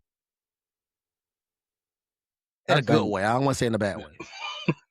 I want to say in a I think the one thing I've been good at is bringing people together. So a dude named Shane came on the podcast, right? yeah. Shane was my first partner. That was the first dude that I was like, okay, like I could tell by your vibes, you a good dude. You somebody I could work with on the podcast. So we ended up actually meeting at the car meet at a car meet in Orlando. So I don't count it as like, oh, two people met that came on the podcast because basically I'm the owner of the podcast. So I'm gonna go out and I'm gonna meet everybody anyways one day, right? Yeah. But we had two women on the podcast. The first guest, TK, and then we had Alicia. She on podcast. They're not close, but they're close enough. They actually met up in person and they took pictures together. And they sent it to me and they were just like, yo, like, look who I met. Yeah. And I'm like, that's dope. Like I always wanted to bring people together from the podcast. And the fact that the two girls met up first from the podcast was dope. So that's definitely something I'm trying to do more of is to get people not me, but people from the podcast that should meet up with other people from the podcast. It's what I'm trying to do also. So when that happened for me, it was big because like, I kept talking about one day, you can meet somebody that came on the podcast and it happened. And when it happened, I'm like, that's really what I want in this podcast is to bring people together and like in ways that like that. And they too became good friends since then. Oh, that's it. And that's what it's all about, man. For real, bro. I like that, man. I like that, man. Bro, it made my Um, day. and those are things that keep you going, man. Those are things that push you forward, man. Just making making that change like that, really just kind of keeping everybody in a loophole, pretty much keeping everybody together, man. Building fun friendships and bonds, and and it just spirals from there, bro. And I think about it. My brother stays in Atlanta. Yeah. So whenever I can, I mean, it's like a what?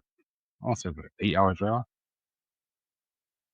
Well, if you're in Daytona, yeah, The because eight. Miami's 10, so Daytona Well, might be at Miami 10, yeah. for me, Miami like a good 4.5 hours. So Cause you right leave Jacksonville, ain't you? Like a couple hours, like an hour or so leave Jacksonville. actually, yeah, like I can make Jacksonville like an hour So and like 18 minutes. so you about 6, 7 hours out. Then that's even better. I mean, shit, I'll take that drive any day. Yeah. 'Cause I think you'll take So like 95 to 10 to 75 north. yeah, like I do want to, I do want to set something up for us to one day meet in Oh the man, future. oh man, I'm trying to I'm in the process right now. Give me a nice little pickup truck. Man, I'm thinking about taking my car to the States. Yeah, I've been trying, man. See, that'd be dope. Yeah, I almost had a car yesterday. I almost had a Silverado, but that motherfucker had a rat in it. Right behind the goddamn radio. I said, keep that shit. Yeah, My keep friend, that. we Nah. can lower the price, my friend. I can break it down. No, you can't break nothing down. Yeah, so yeah, keep that. And Uh, then not to cut you off, but something I want to touch on yeah, is how you said you want to the whole podcast thing, right? yeah. So another thing I'm doing is I wanna like future episodes. I wanna bring you back on, and we Oh can yeah, co-host. Like we can co-host with other people, or like if you do got some friends, we wanna just hop on yeah, yeah, like yeah, a yeah, group yeah. call and do that. Like on to bring you back on. But I do have a group video coming up, well, a group podcast coming up with it's a dude named Spades. Spades got a shop in Jacksonville and in Port St. Lucie. Okay. And he could work on my car for me. Nobody get the funds for it. He could actually try to build me a turbo setup on my car. Yeah. But I know he want to do another podcast, just kick back and talk about cars. He want to do it. We have we got a good group of people who want to come back on the podcast and just chop it up. So, but the one thing that I peeped that you keep saying is you want to actually like have your own podcast and do your own I podcast. I try to have my own in Atlanta. Like I said, I just be real with you. I'm shocked you invited me back. I ain't gonna lie. I said, motherfucker gonna fight me back. I cuss too much. Uh, but man, if they been invited, yeah, yeah, yeah, man. I don't got no problem being involved. Like I said, just give me some time. Like I said, and I just transitioned to I'm home every day. So doing some night shift work now. Finally, finna be home with the family, man. I've been on the road for so many years, man. So finally coming home to get more active and things, get my content up. Cause I've been doing content. All the videos you see I make, bro, I make all those videos in one day and I just spread them out through the week. So that's been Smart, killing me. I used to be off only on Saturday and Sunday. So now home every day, I can make my content, and then if I have so many good ideas. I had to write down, but I finally can make my videos. But yeah, to be invited back though, man, yeah, just let me know. Um, and I'm be the group podcast. Yeah, yeah, yeah. Let them know I cuss a lot though. Um, bro. I tell I've been everybody, bro. holding Like, back, bro. I've been holding back. I ain't gonna lie to you. I've been drinking my tea, been keeping it nice. I've been drinking my little gold peak here, but God dog, if I'm on that Jose over there, boy, I'm gone. bro. Uh, The one thing I will say though is you don't have to hold back. Everybody talk everybody how got they an talk, image, Yeah, yeah. I don't want to come uh, your platform too much profanity. but the thing about this platform is that I want people to know that they can come and be themselves. That you don't gotta like sugarcoat or you don't gotta try to hide. Yeah, Like yeah, yeah. um, one thing I want people to take from this is that it's about being who you are. I don't want you to be somebody you're not or try to look good for the video. Nah, I want you to be honest because I'm gonna be honest back with you. Um, I want us to come here and have a good time, but just in a nutshell, bro, just be yourself. That's what I really want. Like, tell your story, get your opinions, and just like legit, just be yourself on this I podcast. I talk cash money shit. I want you to know that right now. In the South, we talk cash money shit now. Yeah, on the, We gonna bro, go all the way I'm from with you, Florida, bro. I'm from Florida, bro. man. That's all Come we do, on, bro. man. My girl talking about she want to move to Texas. I said I want to go to Florida, but I want to go to Orlando, man. I love to move out that way. I love Orlando. I can't lie to you. I can't lie to you. Now, just being that I've been in Florida my whole life, I would avoid staying in Orlando, What? but I would definitely be there a lot if it makes sense. Like I think our biggest car seat is Orlando. Hey, I'm flashing back real quick. I want to push back real for a second. You said you was in the Navy. No, So all my friends was. okay, okay. When you said the Navy, I was about to say the reason I was in Florida the first time I was out there. My ex, she was in the Navy up in Jacksonville. So that's why I was like, oh, the Navy. Okay, okay, cool. I think y'all got that's like the one of the biggest. Well, that's not the biggest port. I think Virginia, Norfolk is the biggest naval base, but Jacksonville is pretty good because of that port. But yeah, man, man, Orlando cool though, man. No, God dang. I guess like it's not a bad thing. Like if I would stay down there, but had the choice to choose, I would Yeah, stay nah, somewhere that like that's nah. populated, kind of sort of. Yeah, well, also too the Daytona. That's a spot. You ain't too far from Miami. You got that night. You got the beach. You got yeah. Daytona's it. That's Bro, definitely a race city. it's like a one-stop shop, bro. Oh Like yeah. it got everything. So like, but I will say, far as the car scene in Daytona, ain't one. Oh, okay. Okay. Yeah. Like they trying to build it up, bro. But if you want to like legit like have fun car scene wise. I can't lie to you, Jacksonville got a nice car scene too though. You said Jackson, Jacksonville? Jacksonville car scene nice. Yeah, I yeah, mean, it is. it it did go downhill a little bit, but I heard it's going back. But from my experience, bro, Orlando, Orlando's where the car scene at in Florida Okay, okay. and Yeah, Tampa. I hit a car scene in Jacksonville by accident. I was going to a little Samia cookie, and them boys in that parking lot deep, all kind of nice stuff. I said, "Wait a minute, okay, I'm gonna check this Uh, out." Something Cookie is about that. It's about that anime. I think the Dragon Ball Z shop Don't or get me Soup shop. lying. Don't get me lying. I want to say it's about that Dragon Ball Z. Um, Yeah. So I think that's Risen. Risen normally Risen do they call meats by okay, I heard about that. by Yeah, Southern Cookies. So give me 1 second. I was supposed to actually meet up with 1 second.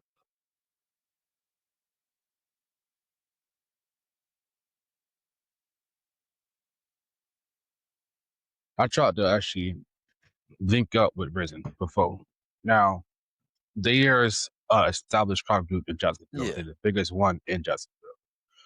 But I tried to reach out to him about actually like being a part, or never being a part, just like talking to him about just like networking, but never yeah. got back to me. But I did talk to the people in this car group. Cool dude. He got his own podcast too, I see, or he was on the podcast out there in Jacksonville that I seen on Instagram. But no, I think they the biggest group in Jacks. They do their car meets in that plaza. Okay, okay, yeah. Like I said, I didn't know too much about. I just seen the cars. I said, "Shoot, let's ride over there and take a look at them." Because obviously my car was back in Atlanta, so. Mhm. But yeah, it was a little accident, little thing right there. I said, "Oh, well, it got a little nice little car scene down here." And Jacksonville, you got to be Jacksonville. on the right side though. You got to be on the right side. Don't. Yeah, yeah, yeah, yeah, yeah. You don't play around the wrong side. So I can actually talk about it. Like I said, I had my car group in 23. Yeah.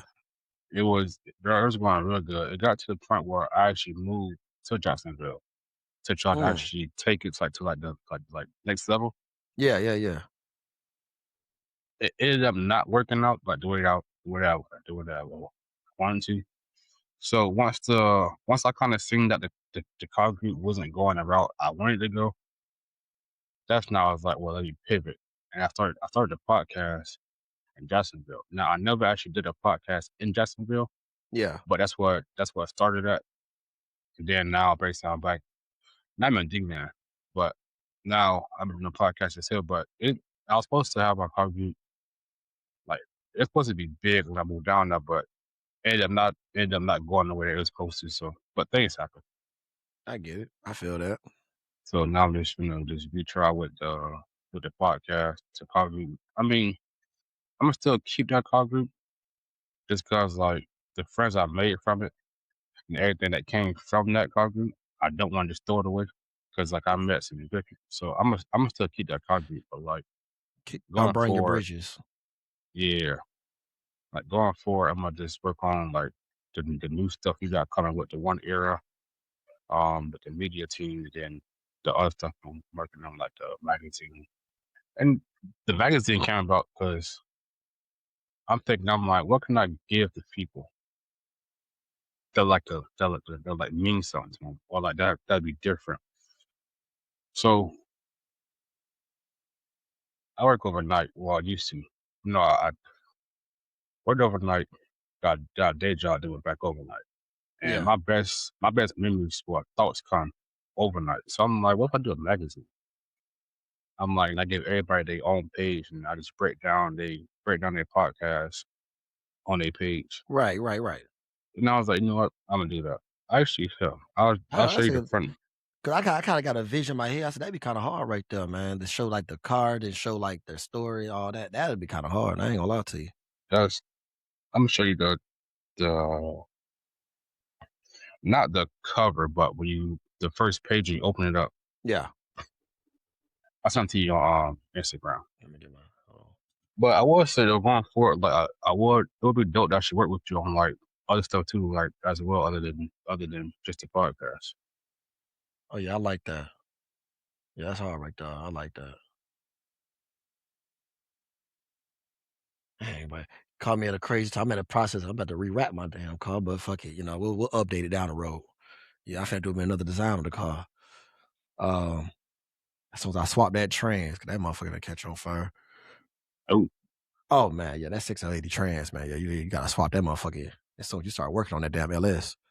Um, but no, but yeah, man. 'Cause I got some photos, man.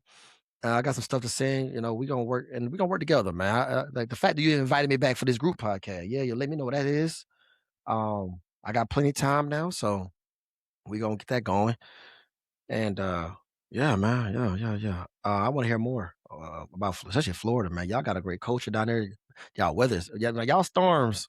Do something about the storms. I ain't the rain, but outside of that, man, when it's hot, when it's sunny, boy, it's a beautiful place to be. You got the beach right there. hey, Man, it's too but much fun. man, when it's hot, bro, it's hot. I ain't gonna lie Oh yeah. to you. Like when But it's y'all don't hot, got the bro. humidity though, cause y'all got the ocean front blowing that breeze in compared to Atlanta. It's That's humid up true. here. That's Uh, true. and you want to know hot? Go to Arizona. They got a badass car scene too, but yeah, it's hot as a Yeah. motherfucker. I heard that. I heard that's basically that jockey.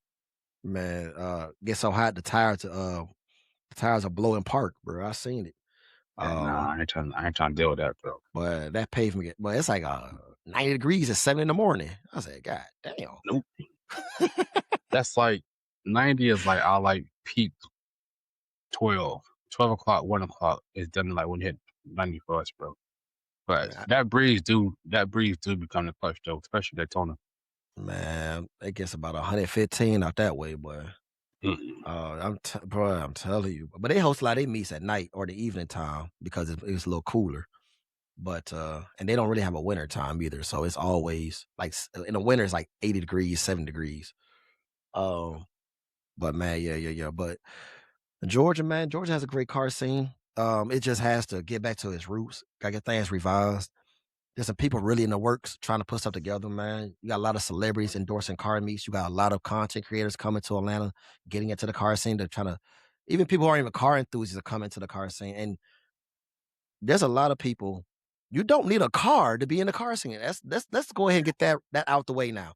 You don't need a car to be in the car scene. There's plenty of. I don't know if you heard this gentleman. I think it was Big Head _4 was a big YouTuber. He didn't have a car for years, and he had 30, 40,000 subscribers on YouTube. And then when he finally got his Chrysler, his 300, that 300S, yeah, that's when he started kind of like, oh, 'cause he was a big slider. He loved to slide and just do shit. But they're located out in Columbus, Georgia. But that dude got 30,000 subscribers with no car, just pulling up, recording, talking to people, networking, and his name got big. So people think, oh, I can't come. I don't got a car. Just show up, bro, Yeah, and you learn, and don't. then learn what car you want. That that's the joy of it. If you don't have a car in the meantime, come out to these car meets, see the different type of cars that you could get. Oh yeah, See what you do like because like you won't know what you really want until you actually like go out and about and get to see like what's out there. So I agree out there. Like you don't need a car to be in the car scene. The ones you like got a passion for it. It's something that you like want to do. All right, just go to car meets. Like for a while, I didn't have a car, but after that, cars and coffee. I mean, it was some night meets I couldn't go to because I didn't have a car, but I was still like trying to be involved in like the whole like car city thing. But yeah. and then I also say don't let nobody judge you for the car that you do get. Oh yeah, no. Like, cause if we've been honest, the car I have, you don't see it in the car seat.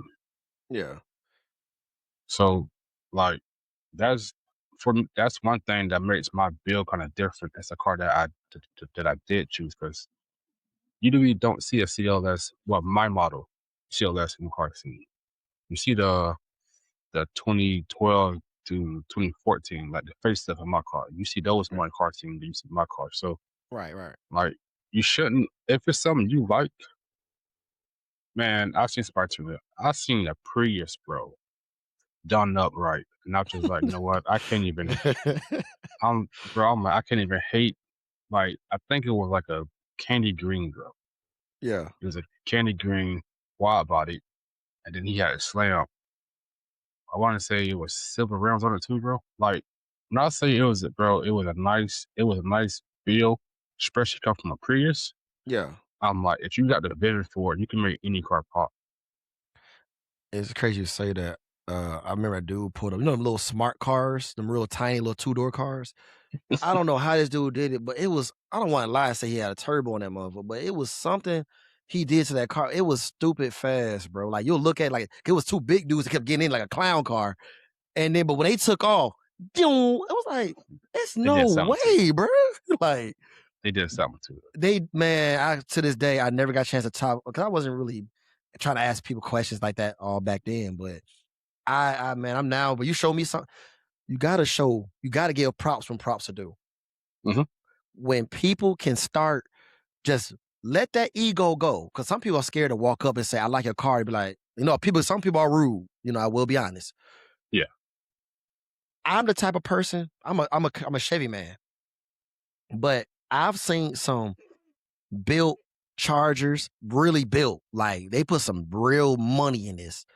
And I walk up to them, I'll shake their hand, and I'll be like, hey man, that's a beautiful build. Tell me about it. And that's how we're supposed to operate as a people, as a culture. Learn, because it makes people feel good that somebody recognized they work. Oh, for So, sure. oh yeah, For sure.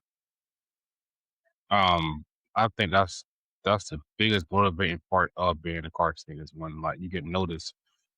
Not even like just like to get noticed, but like for something you did to your car or something like that you're doing actively in the car scene to get noticed for it, bro. I think mm, that's the biggest thing to like get people going right, right, for right. real. But and then also I feel like other than the takeovers, the biggest problem in the car scene, as you just said, is the Mhm. egos. I Yeah, feel like uh, I feel like people clout chasing for the wrong reason. Then I feel like they got the egos of, oh well, you don't belong in my circle or in the car scene. Period. Like if they feel like if they don't like your bill, you shouldn't be in a car scene. That's it's pushing people out of the car scene, and I hate that. it's very discouraging because it's just like people love their cars, man. So it's very discouraging when you work on your car. I'm be honest. I didn't get accepted into a car club about 2 years ago because the guy said, I don't like your rap. I'm like, damn, what about the motor? Like, does that not play a part here? Like, what the fuck? Like, so just by the rap, he said the car sounded good. He said I was cool. We was chopping. Me and him talked to like from like 4 in the afternoon to like 8 o'clock at night, 9 o'clock at night. Just block conversation. I go home, I asked my homeboy because he was in the club. My homeboy was like, "Yeah, bro, you're not taking." He said, "You don't really fuck with your rap." I said, "Bro, I could take. It's a rap. It's not a paint job. I could change my rap." You can always Yeah, change it. yeah, because most people change their rap every 2 years. You know what I'm saying? That's why I'm redoing my design. I got a different vision in mind, but it's still gonna be a wolf theme kind of rap. But it's just like, damn, like so. But also, once again, like man, folks, it's discouraging when you tell people the little microscopic things. Don't get me wrong. Don't pull up no moped thinking you gonna ride out with a club. Now that's called. Let's keep it. Let's keep it a book now. Hmm. But I feel like it's just it's that image, man. Everybody wants to look good, so it's like I don't care who you are as long as you make me look good. And that they got to change that, bro. They got to change that whole dynamic. I want to know who you are because I had a V6. People clown my V6. You know, now I got an SS. People, when a V6 come up to me, they think I'm a clown them. I'd be like, bro, what you got? Oh, I got a V6 Camaro. I got a V6 Charger, V6. Bro, talk to me, bro. That thing look good, look clean. What year is that? I make them feel good. One time I was going to Atlanta. My girl, I'm gonna tell you right now, she don't give a fuck. She don't care. I was riding. It's tunnels like going to Atlanta. So like it'll be so you get to these Yeah, I tunnels. seen that. You gonna rev, you know what I'm saying? Or Hmm. you gonna hit the gas and it's gonna echo like a bitch. I get in the tunnel, my car chopping, doing this thing with traffic. So when I rev, this kid came up and it was a little, I ain't gonna lie, the car wasn't hitting no shit. He had like a little muffler delete on it. and he just whang, whang, and he's in love with his car, and he's trying to, hey, look at my shit, Yeah. And the kid pulled up beside me, said, bro, that shit look good, bro. I love your car. I said, appreciate it. I said, man, I love your car too, bro. That shit clean as fuck. And he read like, yeah, appreciate it, bro. And he gunned it. My girl's not a car enthusiast. She don't give a fuck. She was like, why did you lie to that kid? I said, whether I'm telling the truth or lying, that kid loves his car. And you Mm-hmm. gotta let him know that he's on the path. Because if I say, man, that car a piece of shit, he gonna go sell the car that he might have worked hard to buy. He gonna trade it in for something else, and he gonna be that bully that I was to him. And you Bro. want to stop that, bro. Like, so you always recognize people's work. Now, like I said, don't pull up with no piece of shit. Matter of fact, I got more love for the car that pulls up. It's a project build. It ain't been painted yet. It's got a little TLC. But a kid pulled up one time, bro. He had a Camaro. It was, it was like a 2010. It was a junkyard kind of situation. Salvage title. Paint was trash. But when he popped the hood and he put a whole new motor in that motherfucker, brand new. I think matter of fact, excuse me, let me correct myself. He didn't put the LS3 motor in there. I think he put like the 6 or the LT1 motor in there. He could have like a conversion. And everybody was just clowning him until he popped that hood and had a 10-speed transmission. So it's like, whoa, don't judge a book by its cover. You never know where to start. Boy. You never know where to start. So yeah, man, respect people, man, because you just don't know what they're gonna end up with, what they're capable of. But like we said earlier, it takes one person to cause you to do one thing to change your whole life. So, man, but yeah, and man. That's also something I wanna touch on real quick too. I agree with respect all bills. Yeah. Right. But then I also agree with the side that don't respect all bills. Because it kind of equals itself out. You know what I mean? Yeah. Like, respect all bills, in my eyes, is respecting the person's creativity, respecting their vision for their The craft. craft. That's the part that you gotta respect. Like, whether you like it or not, you gotta respect them for actually getting out of their comfort zone and making it happen. Right. Now, the part that I agree with not respecting all bills is you still gotta hold the car scene to a certain standard. Yeah. Yeah. Yeah. Like, you you you can't just have stuff just coming in and it's just like it's Well, see, I'm glad you brought that up. That's why you got the spectator lot and the show car lot. So of course, now I call it the show car lot, but those are when you put the McLarens are coming in, the CAs, the Ferrari. You got these the stuff that's gonna keep people like, ooh, I want to go look at that. The eye candy. Keep those at a certain in the meat, but you know what I'm saying? Park it. If you want to be a part of meat, right? Get them more toward the center.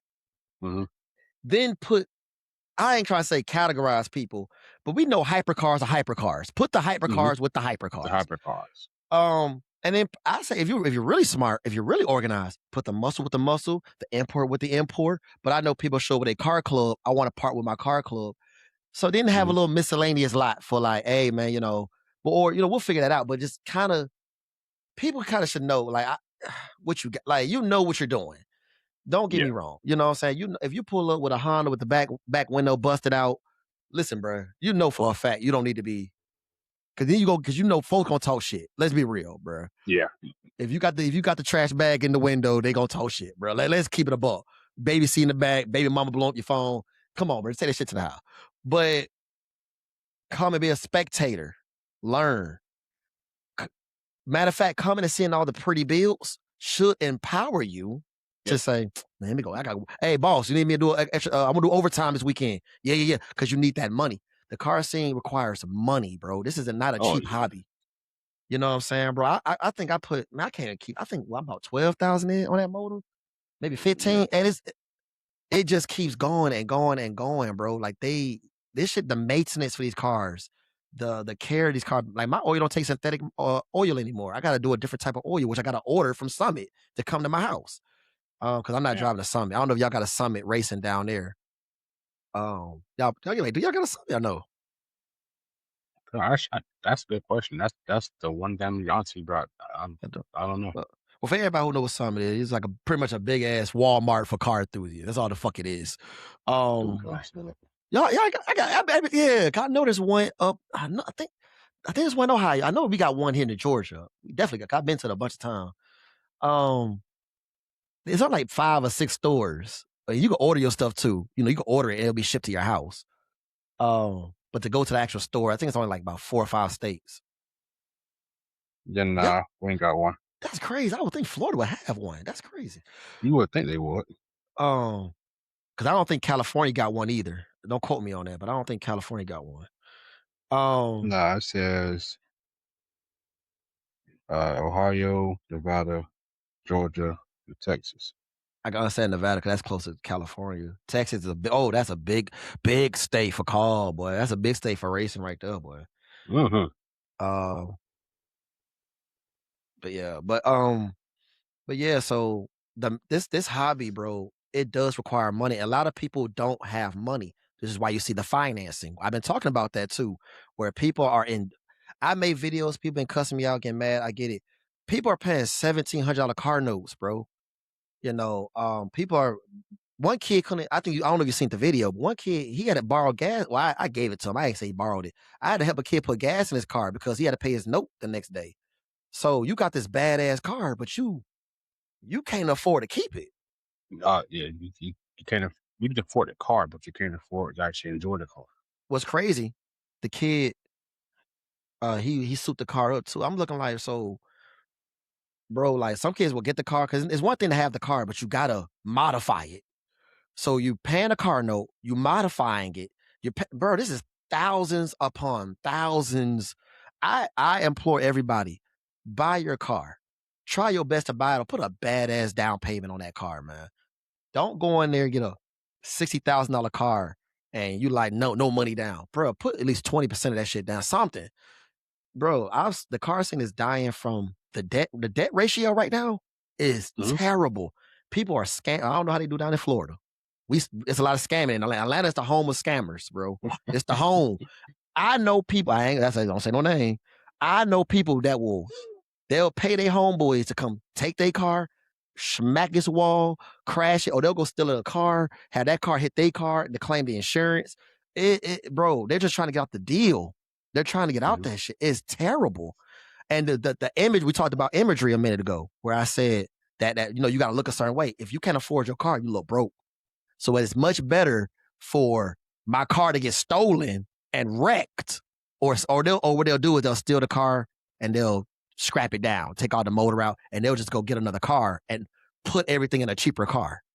Mm-hmm. So, bro, it's so much, bro. And then when I start calling people out about it, bro, hey, you giving out the secrets. You giving out the secrets. Bro, but y'all doing it because y'all can't afford it. And but Yeah. So y'all quick to call somebody broke I was quick to call somebody broke. immediately. My car paid off. But I bought mine cash. got to. Got Yeah, to, man. I bought mine cash. So now for me, like now the reason, and I can say from experience, my car right now it ain't the best. It's set for them 6 months trying to figure out the whole like gas thing. So I gotta get a paint correction because one side the paint is like very dull on one side, right? Yeah. So like I know right now, it's just being real. If I was to go to a car meet, I don't park where all the like the wrap cars, the painted cars at. I don't Yeah. park there. I park where I know I should be just parking. I'm Right, right. parking. I'm in straight parking for It's now. not bad, but it's not great. So like I know for a fact I need a paint correction. So I'm Yeah. not gonna be like, oh well, I'm not talking down on nobody car. I'm not talking if your car nicer, I'm gonna treat your car like it's still the person who got a fixer upper or the person who still building their car. I'm gonna address you the same way that I address them. Right. So because I know I need the paint correction, but that's coming because I'm gonna get it paint corrected once I get it paint. Or I might just send it down because I'm gonna wrap it red and black. Okay.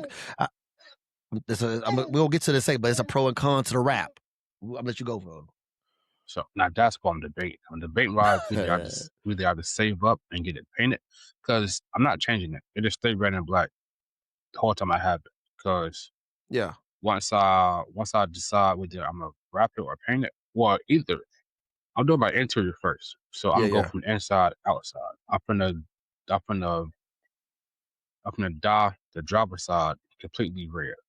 Okay. and then I'm gonna do the passenger side black. Like a half and half. Yeah. So now my car has only got 4 seats because it's a center console that runs through the entire car. So the center console will be white. So when you get in my car, the driver's side, basically the whole side driver's side, the carpet, headliner, everything will be red. Okay. Other side will be black. And then I think down the middle, I'm gonna put a white part down the middle just to separate it or like fold it. Yeah. Like the line So I, pretty much. yeah. So I think that's what I'm gonna do for my car. So I'm gonna Okay. start from the outside first. Now it's a shop in Daytona that a paint credit I think for 300. So That ain't bad. my friend got his car painted though, but he didn't get it. He didn't get it clear coated, or I forgot the word for it. So he just paid for the color itself, and said it was like 3, 4 something. So it's not bad. I'm just debating if either I sand it down and wrap it, or I just paint it red and black. With the I got well, my car originally, it was white and it had like the red race stripes on it. That's all Mhm. factory stuff right there.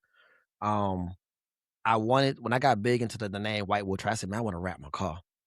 The problem with the wraps is I recommend okay, if you're doing like a custom like design, like he said, the half and half, yeah, you're gonna have to get that wrap. Cause I mean people can paint that, but I don't know. I'm not a painter. I couldn't tell how they do it. Wraps are good, but the problem is they're only good for it's like a temporary thing. Cause like after like 2, 3 years, it starts to show wear. Whether the sun is gonna be kind of cooking the paint. Not the paint, excuse me, the wrap. Rock chips gonna hit it. It's gonna start. It starts to wear to where you gotta take it off. The problem is you pay for a custom wrap. You gonna pay about. It depends who does it. If you got a content creator doing it, get ready to pay about 4, 5. Uh, regular schmegler shop 3 for the guy doing it in his garage 1,500. But you don't want the guy in the garage doing it. I'm tell you that right now. Um, so you pay 3,000 to put it on. After you put it on, after 2 or 3 years, it starts to wear. You got to pay somebody damn near $1,000 to take it off, and then you got to pay another 3 to get it done a different design. So it's like it's a never ending process. Like, but if you're big and like doing like custom stuff, like you're doing like I said, I'm doing a wolf, so I can't go paint a wolf on my car. That's gonna cost me too much bread. But the Yeah. wraps, you got to be very careful with that, man. It's just like, and then whoever wraps your car, if they're not good, bro, they're gonna use that cheap film, which is gonna tear up your clear coat, which is gonna cause you to get it taken off. Then you gotta get the clear coat put back on. It's a shit show with that, man. Like the wraps are good, but temporary. So that's what he didn't do.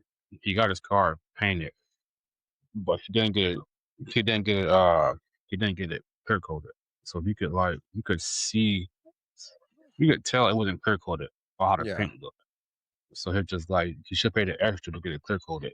Which with my car, my clear coat is coming up in my car. Oh yeah. But now I will say when I bought it knowing that the clear coat wasn't wasn't in the best condition. But Yeah. I knew that going in though. But I got my car for 4 grand. Okay. Okay. And when I got it, everything else was perfect, just the clear coat. And I'm like, I get to it, but life happened. So I didn't get to it. I didn't get to it in time. Now I gotta fully fix it. Yeah. Yeah. Yeah. Um, on my blue Camaro, I got that situation where the clear coat is kind of like on the because I let my car sit in the park. Like I used to be out of town for about 3 weeks to 5 weeks at a time. So my car was sitting in a parking lot for a long time. Now my SS, that's different. I learned from my V6 what to do. That's why I say you gotta start small and work up. Cause you don't want to if Mhm. that happened to my SS, I'd be disgusted. The sun beams on my paint and it kind of just fucked up my clear coat. So that's when I bought my car cover. Now my house now got a garage now, so I just pull in the fucking garage. But yeah, you do not, man. That sun will eat, especially y'all got man. I think y'all got Yeah. a little. There's a salt from the sand that causes problems too. Um, Yeah. If it's on beach side, it definitely will. yeah, man, and that y'all sun be beaming like a mug. So yeah, that clear coat's the first thing to go. Um, but yeah, I recommend. I don't know if you depend on the price of what you're trying to do. I recommend paint. But if you're trying to just do something, but if your paint is good, wrap the car. But I don't know. It depends on the person, man. Because just the pay to take that shit off, that's what get me mad. Cause like my new shop I'm trying to work with, and the shop that wrapped my car. This is a funny story. They gave me a 5-year warranty on my wrap. These motherfuckers went out of business the next year. Oh, that's wicked. And I know the girl who owned the shop. She was part owner. I cuss out every chance I see her. I said, "Man, Yeah. when y'all go redeem it?" She said, "We out of business." Oh man. Oh shit. So yeah, yeah. So I got so the new shop, they pretty much saying because if the warranty takes care of you to where it's like, hey, I need this yeah, that's cool, but now I gotta go to a new shop and they're talking about, yeah, it's gonna be between 500 to that. One shop told me 1,500 to take off the wrap. And I'm like, nah, bro, 1,500. I might drag it out another year. Cause I 'Cause might rap myself, to be honest. there's a girl in Texas right now doing content. She's doing a damn good job wrapping her own car, with no experience. It's just tedious, it's very tedious. But there's also got don't y'all got I'm pretty sure every state got the rap classes and all that. I thought about rapping my own car myself, man. I ain't gonna lie. Save some bread. Cut the material ain't Yeah, I no five think hundred dollars. yeah, we got rap fast. It is a route shop. I ain't gonna name drop in Yeah. Daytona. And I had a girl trying to join my car group and she was like, oh well this run my car, that run my car. And I'm just like, the car could be changed. Like I'm not worried about the car, like the Yeah. personality. She was like, Yeah, yeah, okay. yeah. But she showed me the wrap she got from the shop. And you can see where they overlaid the wrap twice. Oh, so they double wrapped it. They double wrapped it. And Oh no. you can see where it overlays, but then you can see the other part again where it overlay at. And she was just like, dude, I paid that same shop quoted me 36, Mm, 30, 37 to get it wrapped. And I'm like, I seen y'all work. It's not work. mm. Full grand, technically speaking. It's not worth the full Right. grand that y'all asking for. I've seen what y'all can do. So that's why I'm just like, I'm just thinking about doing my own wrap for myself. Even my Starlights, I'm thinking about doing that too for myself. The the wrap should be so when they lay that wrap down, it should look so good that it's damn near paint. Yeah, People should be saying, exactly. "I like your paint job." I've seen that a couple times in my car. But the wrap should be so damn good. The way they like, I can't tell if that motherfucker painted, wrapped. I can't. That's how for anything over 3 should be some of the best work. Overlaying, like really they should have charged her less because they went over top of a wrap. And the problem is, all she did was push that wrap. That wrap underneath is still eating up her clear coat. It's sitting on top of it. And eventually the adhesive will start to flake on that not the flake, but it'll start to tear up the clear coat. Um, and I forgot how they explained to me why the adhesive does it. I can't remember the explanation. I got to do my research a little more on it. But it's something you don't want to have to deal with because the pay to get your car re-clear coated, it's like, damn, I should just got the motherfucker painted. Yeah, Um, but if it's a car that just like a project build, this ain't really something you really give a yeah. I mean, like I said, like a lot of people who slide their car, I just found out why they wrap their car so much because when they damage the car, they just throw a bumper. They don't get it painted. They just wrap it again. hmm, And it's like it saves money because you just wrapping a bumper, wrapping a fender versus yeah, wrapping, of painting a car. So I'm like, that makes sense. I said, how they got these clean air cars sliding all the time? They don't make no sense. And they bro, got a all the warranty on their time. wrap. I see. I know about the warranty on the route thing though. Oh yeah, you're Um, supposed to get about a 3 to 5 year warranty. so Any I'm shop looking is at like a cherry red for the yeah. for like a I don't know. I want to use the like a want to I want the gloss route from the Okay, gloss yeah, yeah, route. yeah. You got first I wanted matte, but then I'm like, I think gloss would be better. The the the problem with Matt, I was transporting. You ever heard like the NSXs pretty much? Hmm? So I was transporting a bunch of those, man. They had a bunch of them up in it was like we went to the factory. My uncle used to go to the factory, transport them, and they're handmade and all that magic shit. And there's like only a few at each dealerships, and we was taking them down to Florida. The problem with the mat, because I remember I saw like a scratch on one of the mat wraps they had, or with I think it was just the mat material that they used on one of them. It was a custom kind of build for a customer, whatever they wanted. The Okay. I said, yo, there's a scratch right here. Usually they'll just buff the scratch out on the other paint jobs. The gentleman said we can't do it. We had to take that car back to the factory floor or and rewrap it or redo it again because if you buff matte, it makes it shiny. You can't do anything about that. It won't match the rest of the car.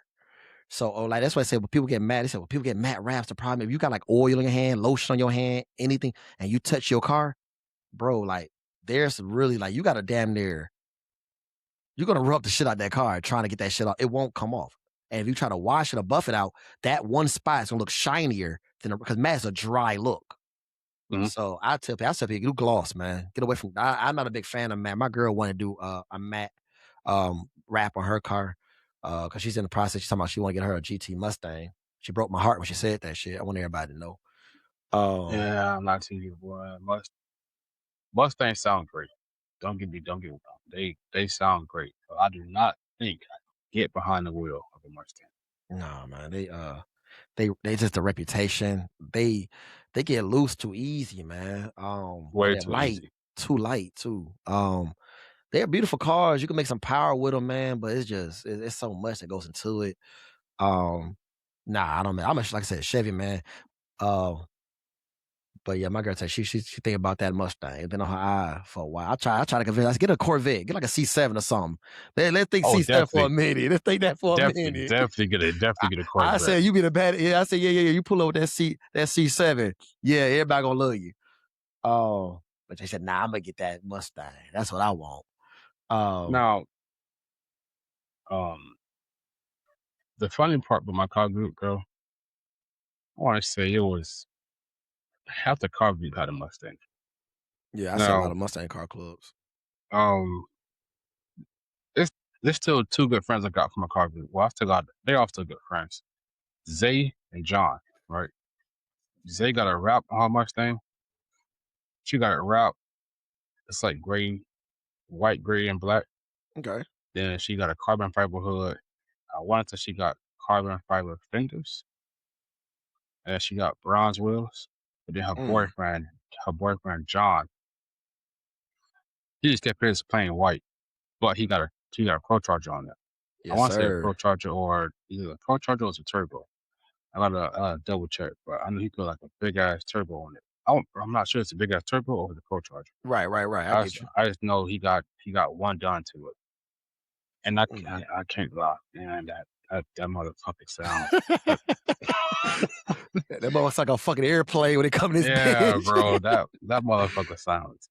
Bro, it sounds nice as hell, bro. But like I I can't hate on Mustangs. Only thing about them I don't like is like what you said earlier. They too loose. You don't know Yeah. when it'll happen. It just happens. I It's don't. something you gotta switch something in the rear diff that'll keep it more stable. I forgot that my homeboy got a Mustang. He was explaining it a little more, but it's that rear end that needs to be adjusted. Um, I read about that. but I I'm telling you, and it's crazy you brought up the Pro Charger and the turbo. 'Cause like I said, I wanted to do a turbo Camaro. I wanted to be different. A lot of Mhm. shops are not giving me the turbo. I mean, I had some people when I made the video about the performance shops, a lot of people hit me up, but a lot of these guys were like, so one dude was fresh out of school, and I'm like, bro, I don't really trust anybody fresh out of school talking about they want to do it. Nah, I mean, I'm not saying he couldn't do it, but Right. you want to go to a known shop, a reputable shop when it comes to Yeah. things like this, because you can blow your motor, man. Real quick. Um, but the turbo, a lot of folks aren't trying to do it. It's just like, oh, it's easier to slap a pro charger on there and go on by their day and charge you. I think the going rate for because a pro charger you might get for about 10, 12. Going rate, they're probably gonna charge you between 13 and 15,000 parts and labor. Even though they're getting the fucking pro charger for like 6, 7,000 and they charging Hmm. you, they gonna get these shops gonna get their money.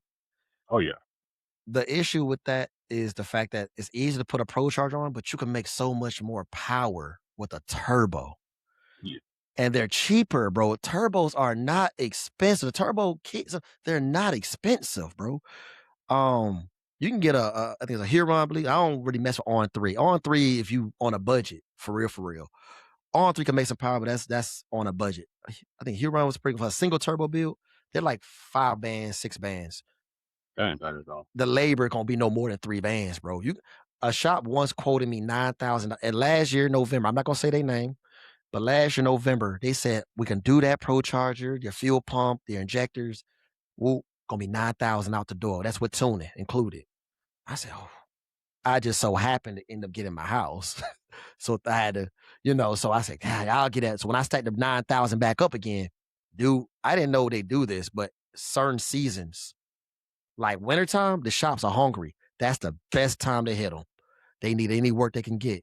Because Christmas, Thanksgiving, now we're in the season, we're in the race season right now. We're in the car season right now. That joke came back, said 12, 5, 13,000, something like that. I'm like, well, how the price change, but the work is the same. Yeah. He said, bro, things go up. I said, how? It's the same amount of work. And then he just didn't answer my phone calls no more. He didn't answer my messages, my emails, my phone call. I call him. He do a fake name now. This is John. I'm like, who is John? Like, where's such such such such? And I'm like, then I call back. Hey, I'm trying to speak to John. There's no John at work here. This is Stan. I'm like, okay, bro, you bullshitting now. That's bad business, though. That's bad business too, though.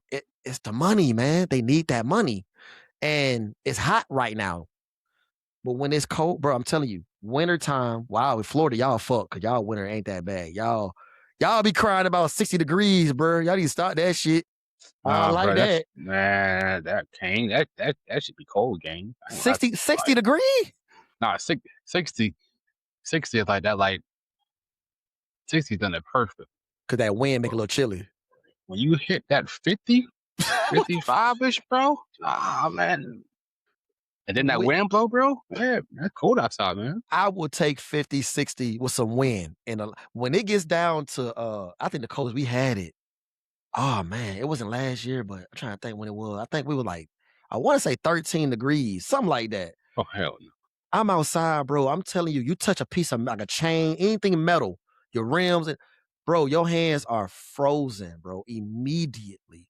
We've been having some terrible winters in Georgia the last couple of years, man. We've been getting a lot of snow and ice storms, and it snows. I've been here my whole life. It's supposed to snow every 5 years, 3 to 5 years. I would really want to say it's been snowing every year consistently, and I just like this. When did we start getting snow every year? It used to be, bro. It was a time where it was 70 degrees on Christmas. I lie to you not. People got drop tops on Christmas now. It's fucking cold, man. And I wish, bro. Our Christmas be like 89, 94. I'll take it every day. Bro, cause think about it, bro. Like you, man, come on. I get on that motorcycle. And I've been trying to get into the bike scene. I ain't gonna lie. I got my motorcycle license. I'm thinking about getting to the bike scene because y'all got a really nice bike community. I think y'all bike week should be coming up. I think Daytona, it must have been last month. People go down to Daytona every year. I think it was last month though. I think it's in March. It's in March. Okay, never mind then. Yeah, I know. I think Tampa might be like Tampa or Myrtle Beach is either coming up. I can't remember which one it was. I forget when bike week is. I hate bike week. What? I don't hate the bikes and bike week. I hate the traffic associated with bike week. Yeah. And I say this much. It can be the cars, but it be the people on the bikes, bro. They bro. I do my best to try to get bike space, not drop, bro. Yeah. But some, man, bro, they'll cut you off, bro. They try to they're doing too much sometimes, bro. And they be like, bro, you on the bike, like you gotta see. We got. And I hate to say it, but somebody passed almost every year in the bike week. Yeah, there's multiple accidents, but you got thousands of people coming out of one place. It's gonna happen. But you tripping about the Kawasaki Ninjas, and you tripping about the Hayabusas, all that. I'm gonna tell you about the old school cats, and I don't care how they feel about it. I get tired of hearing that old ass music. I get tired of them playing that loud ass shit, drowning my shit out. I get tired of them not playing no fresh shit. I get tired of them getting mad because the girls don't shake their ass. I get tired of them pulling up, revving that loud ass shit. But I rev my shit, they get mad. I don't like it. Fuck them. Hey, bro. I'll tell you the truth.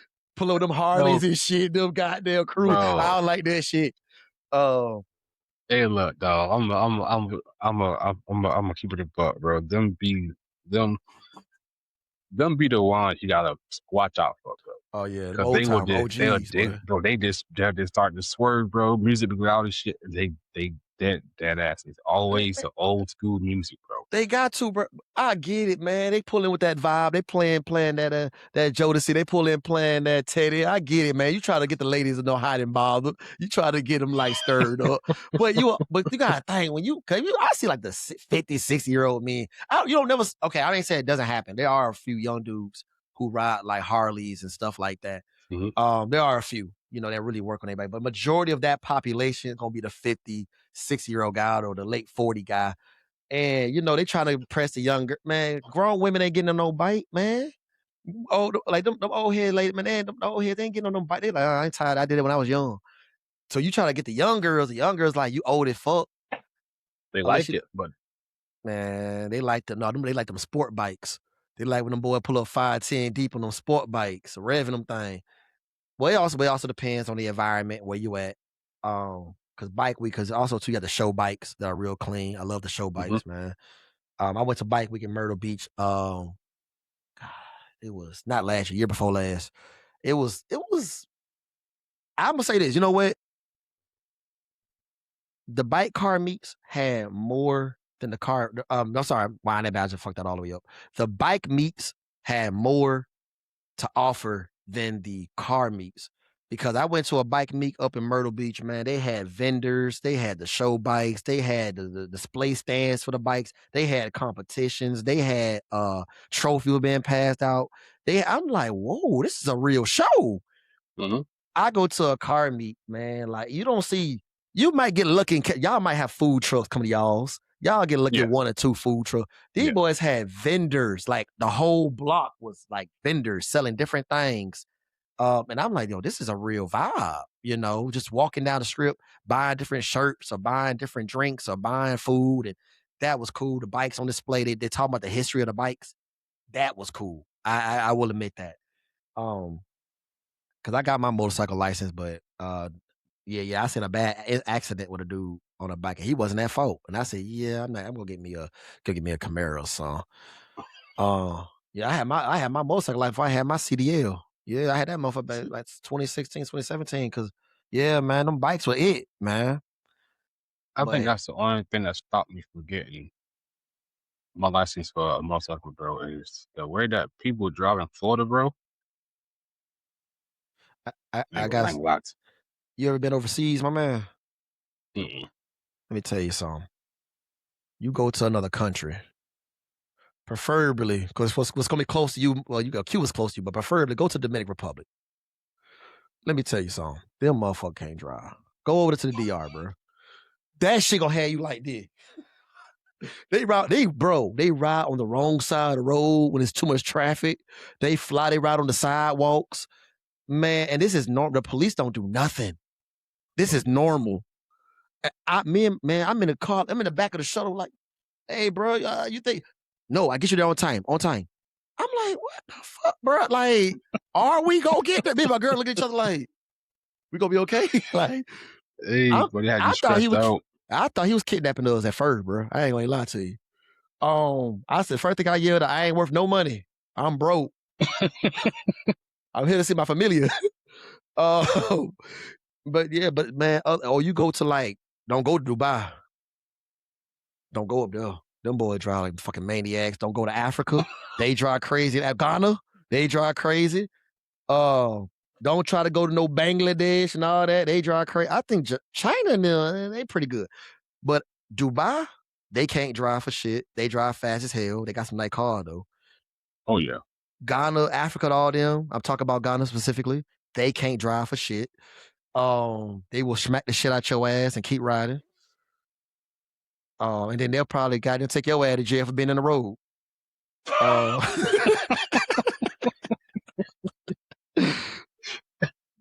Man, I'm telling you what I know. I'm telling you what I know, man. But That's nah, man. wicked. So yeah, you talking about the drive? I came back to Atlanta after my vacation, man. I said, you know what? Y'all drive pretty good. It's pretty all right. Y'all stop at red lights. Y'all let the people walk across the crosswalk. Y'all hunt the horn when you a little mad. I like that. But shit, don't take your way across them waters, man. Man, speaking of fights, bro, I'm going to my mom's house the other day, right? Yeah. And when you turn through the light, like the salt walks, like behind the salt walk. You talking about the crosswalk? Or we talking about exactly here? So like so the road going to mama house, like this the road. There's a pond, right? Then something out behind the pond. Yeah. So I'm turning to go down the road, bro. Dude on the bike on the bicycle, bro. See me coming, bro. Gang look at me. Don't stop me, Oh, he would have been. Y'all would have ran him over. Kept on rolling. That close. bro. Like if I show you my goat, like I got a dash cam. If I show you the dash cam footage, bro, I had to Yeah. stop. Like I had to legit brake so hard to not hit, bro. Bro, it Uh, was a video game. oh yeah. Yeah, What Camp but Island? I'm just like, bro. Like people out here, bro. They don't care, bro. That's why I'm like, the drivers in Florida, bro. I don't lie to you, bro. They ass, bro. Man, so I that dash it's crazy you bring the dash cam up. I'm gonna tell you something about that. Everybody needs a dash cam. I don't care if you're in a car scene or you just regular schmegular, get a dash cam, preferably front, back, and the driver, like the cabin itself, the driver inside the car. Because you'll be surprised at what kind of footage you'll get when you got that thing, man. I've seen people drive on the wrong side of the road. I've caught like I don't want to say it was like a robbery, but I guess it was a situation where cats were robbing the cash chicken spot and they came out and I'm just driving my car regular. They just shot out and they was gone. And they said, well, I guess it was on the news later on that night. It was a robbery. I said, well, I ain't finna be no witness. But when I heard, when I heard, because I had already deleted my footage and everything. I said, I ain't got no involved in that. Yeah, $40,000 reward for anybody who have any information. Shit! Like, Yeah, damn. Well, I've been like, man, damn. Let me think about it. man, Do I still got it? man, I deleted my footage, man. Cause I delete my footage like almost every other day when I ain't no, cause I ain't think nothing about it. I said, bro, I ain't finna post this. I ain't finna talk. These boys like they had some guns. Nah, they let them go. Man, Mm. they talked about that on the news, and I was like, God damn, I could have got me a quick little 40 band. I think I Oh had the yeah, license plate. quick look 40 ball. Like I got the dash cam I have currently. They do the front and back. I get one that do the front, inside, and back. Then content be way easier to make because then it's on dash cam and it feel more natural to just talk to the camera that way too. Yeah, man. I'm telling you, that's my best advice. Everybody needs it, bro. Everybody needs it. Everybody should get one. Everybody should invest in it. Ain't number like what, about $100, maybe less. Mm-hmm. Get the one also to where you can Shoot. send videos to your phone and save it on your phone. That'd be best. They're going on Um, that Facebook Marketplace. I'm telling you, man. Or Black Friday. That's a good time to get everything electronic. Go and grab down Black Oh Friday, yeah, yeah, yeah. get your little 30, 40% off. Cause that's a good investment, man. That's a really good investment. It is. Especially for like car accidents. That camera show everything. But that camera almost got me in trouble because if you racing or you doing some dumb shit, that you literally recorded yourself doing a crime. So you need to, yeah, a lot of people don't turn their cameras off. Some people got their cameras wired to their battery, so it cuts on when the car cut on. And so you gotta be careful with that. Um, man, I haven't seen a lot. I haven't seen too much, man. Oh yeah, mine got the little button you can the little what's it called? If I go to the lighter port, Oh yeah, yeah, mine too. and then it got the little button you can push on and off. So if if I do start dropping, I just quick. When you in the heat of the moment, bro, you forget all about that damn camera, bro. I'm gonna take that shit down, bro. Cause some things are just spontaneous. Like, now unless you plan, like, oh, I'm gonna go out here and do I'm gonna slide this parking lot. I'm gonna get on the highway, I'm gonna ride fast. Yeah, if it's planned, yeah, cut it off. But a lot of times, bro, I be chilling. I forget about my camera. Somebody might pull up beside me, and we just playing on the highway. And I'm just like, Mm-hmm. oh shit, I recorded a damn race. Um, the car is Bro, meant. Go ahead. I didn't mean to cut you off. It Oh, was you good? You good? I was going home the other day, and I got two options. I could take the city. I did it. It took me to like a long ass road. What they call a highway, but it's not a highway. It's just long ass road. Yeah. And then I can take the highway home. So that day I was just like, I don't feel like driving through the city, so I'm just on the highway. Like you just said, I got on the highway. No, when you enter cars and you got merge on the highway, Yeah. you don't merge on the highway. You merge on the highway, Yeah, right? you need to hit it. Go ahead, take off. Yeah. So, bro, I'm not even without you, bro. I done hit it, right? By the time I look down, bro, I'm in the triple digits. I'm like, oh okay, let me That's a dial wrap. back. But the moment I dialed back, it was black a black Mercedes and a Dodge Mm, that came flying by. And I'm still like, I'm slowing down, but I hit like 90 something. Now I'm like, okay, so that kind of party. So bro, like, yeah. when you getting moments somebody fly by you, bro, you Yeah. just Oh, yeah, 'cause it started to think, should I get involved or should I let it mm, be? Yeah, yeah, yeah. You preach to the choir right now. man, bro, I took my foot off the pedal, bro, but I heard the charger come up. As soon as I heard it and it went by me, foot right back down. And now, bro, like I'm just chasing them. And I look at the dash cam and I'm just like, boy, if I get pulled over, bro, I'm cooked. That dash Hey, cam got everything. bro, my car, when this happened actually just last night. I'm trying to go home. I just be chilling sometime, bro. But you'd be surprised at how many people will see your car and just be like, I want to play with him. And it's never really the car's really worth your energy. It's always the Yeah. bullshit. Look, I don't want to diss the Altima crowd. Nissans, I ain't Oh trying to diss man, y'all. nah. But Fuck y'all, that, they look bro. for it all the time. Bro, They look they for worse it all. than Hellcats. They What? man, all the driver dog. Mm, Get out the road, bro. Bro, I swear, they don't care, bro. And them cars, like, they may feel quick, but ultimately ain't going nowhere. no, But the the way that they be acceleration is driving that, there. Yeah. yeah, bro. Man, bro, I'm doing like it's one day I'm on the highway just cruising, but I'm cruising at like 90 something because it was like a 3 hour drive. So I'm like, well, I'm trying to get there as fast as possible. So I'm at like Right. 90 just cruising, bro. I'm cruising and the ultimate just coming out of nowhere, bro. Like come up, fly by me, slow down, give a side B, and take off again. I'm like, bro, I'm not.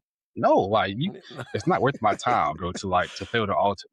Then the It ain't crazy part, I'm impressing the Altima driver. I ain't trying to impress him right now. mm, the crazy part about my car is, and I know I'm gonna get some hate for this, but it's videos to prove it. Yeah. I have a '08. My car is it's a CS 550. It comes stock with 380. Now I haven't done any mods to my car. Just straight pipe. I just cut everything off. Yeah. But I have raced. I want to say like I didn't race. Case my watch this video. We didn't race. He was driving. I was driving, or it could have been a she. She was driving. I was driving. But I have actually beat some of like the newer RTs. Okay. Um, Okay. like the car. Honestly, I know my car ain't the fastest, but it could definitely keep up with newer. With like my friend Rome had a S5. Um, I forgot what year. I want to say 11. No, I forgot what year, but I know it was way newer than mine. And we raced once. We raced off the line. Even though he all wheel drive and not rear wheel drive, Right. it was still like neck and neck. But I still started it late. So I'm not saying I would have beat him, but for my car to be an '08, it still keep up and it can still beat a lot of like newer cars, like a lot of like newer V8s.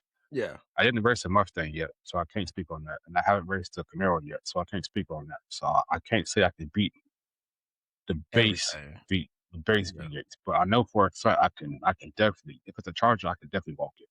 Oh yeah, yeah. Cause they heavy cars, man. Great for sliding, but man, that weight, you'd be surprised, man. Now, I will say this much, like, I don't like to talk about it, right? Like, we all take our losses in silence, right? Yeah. Man, bro, it was one night I had just put gas in the car, and I heard this Q50 pull up. Mm-mm-mm. So we got to the light. I'm like, okay, it's a Q50 light. Don't get me wrong, they're not slow, but I'm getting big headed. I'm like, I got a V8 hitting a Q. Like, it should be a, Nah, leave them boys alone, man. man, that motherfucker, bro, we turned.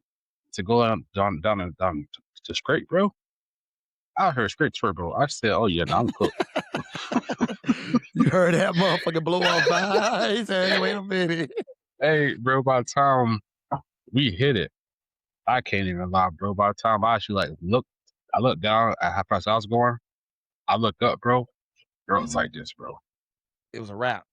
That motherfucker was gone. I said, "Yeah, I don't fuck yeah." with I'm nut, going. man. I'm just going home.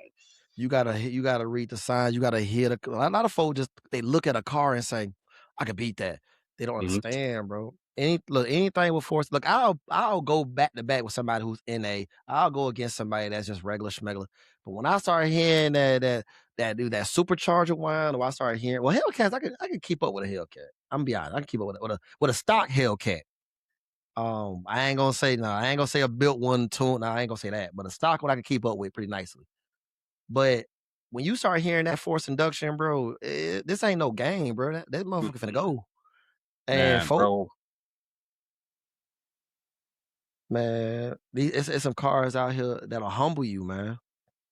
Um, and God, you better hope he didn't get it on camera. Cause everybody now got that Answer 360 on the back of the car. Everybody got I'm it. glad we didn't. He had And that. Yeah, you would have nah. been content that night. You would have been some content. I don't get nobody. This was crazy. This will get me mad too. I want to say something. I'm going back on my word about the sport bikes. Fuck them too. It got me mad. I don't know why motorcycles keep pulling up beside my car trying to race my car. It's that chop, bro. Bro, I am in a 4-wheel vehicle. You're in a car a fraction of the weight. Hmm. You gonna take off and you don't need a minute worth of time. You just need the first about 20 seconds of showing I blew him out the wall. I'm not gonna catch up to you by the time you go. By the time you hit 100, I might just be trying to get up to you because you already that weight distribution, that acceleration. So I get mad at them. They all put up with little GoPros, like, come on, let's go, let's go. I'm like, go where? Going Where out. we going? What's the point? So I don't race motorcycles. I'm not for that impressed. I ain't finna give you no content. Nothing. I'm Nope. stingy. I don't look like them though. I need a flying, bro. Ain't he? Yeah. Do you think, gang? I wave at him like I ain't hear nothing. He just said, keep on. Matter of fact, I don't even roll the window down sometimes. I just act like I'm listening to music. Just, he maybe he'll keep on riding. Fuck him.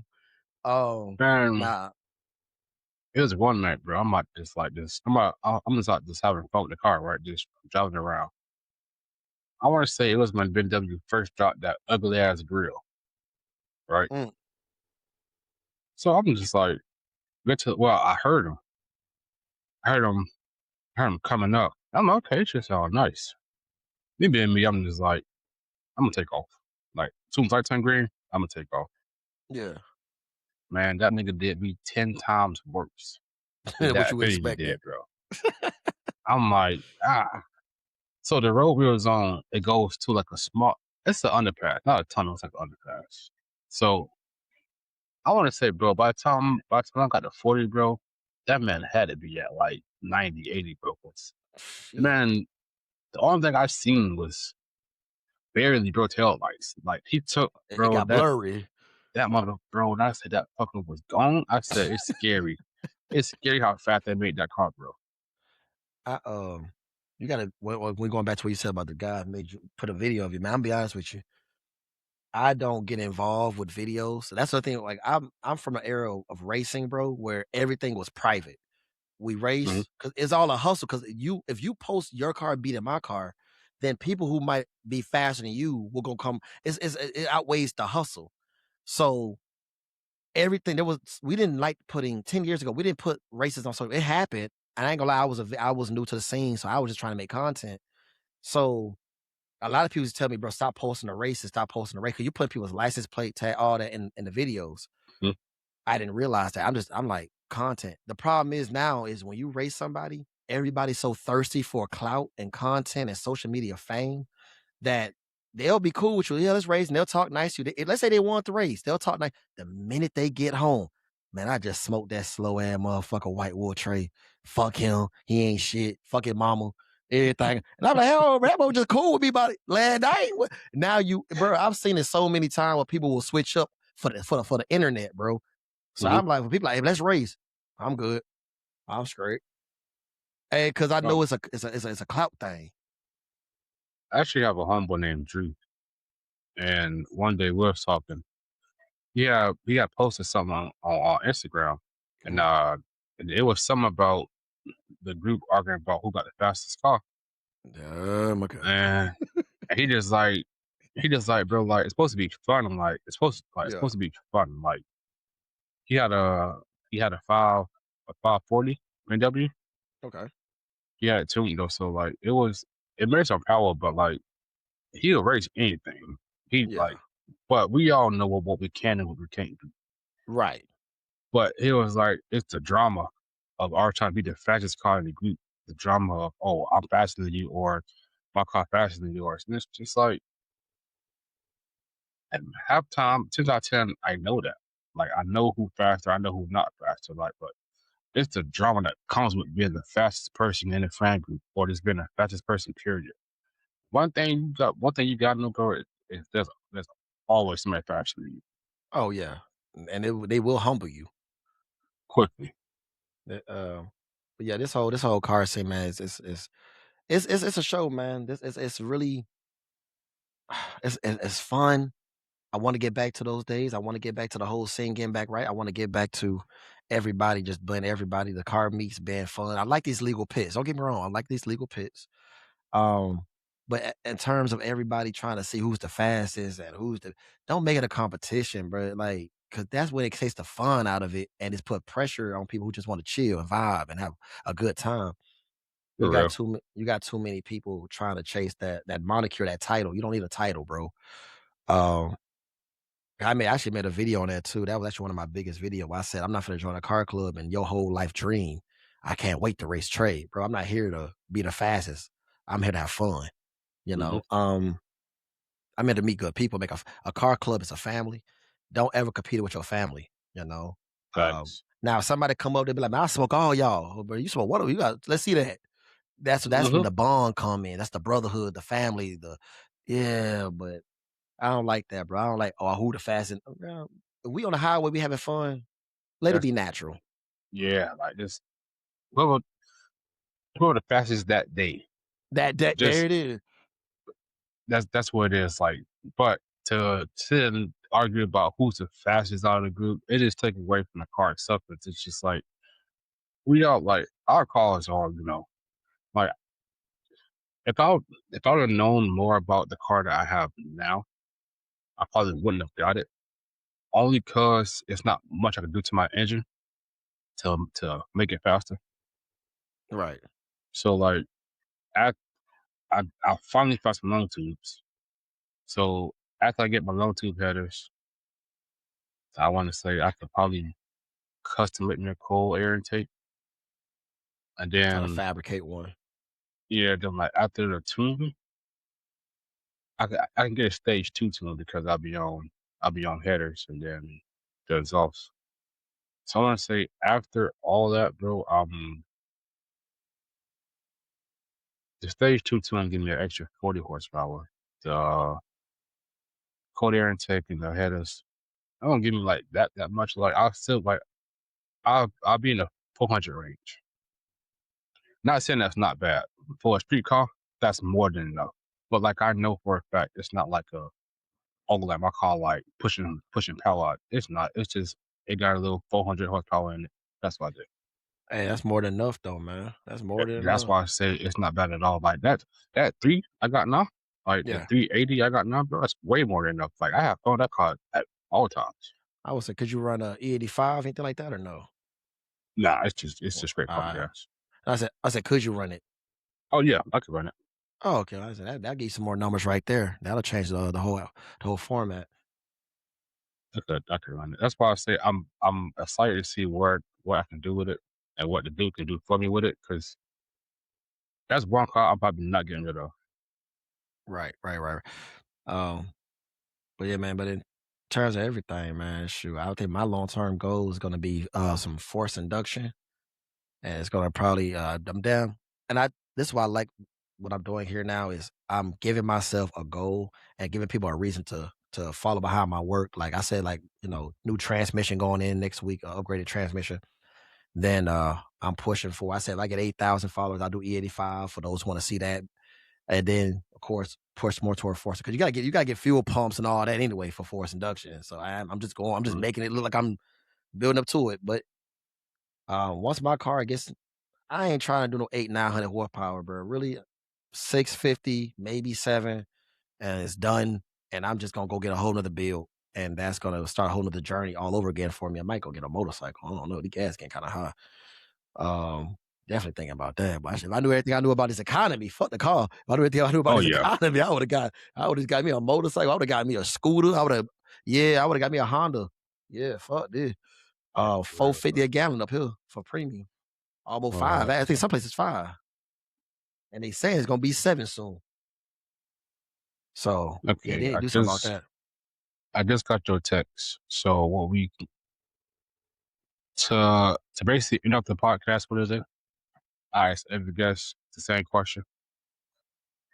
If you could put one message on the billboard for the car community, what would it be? Stay humble.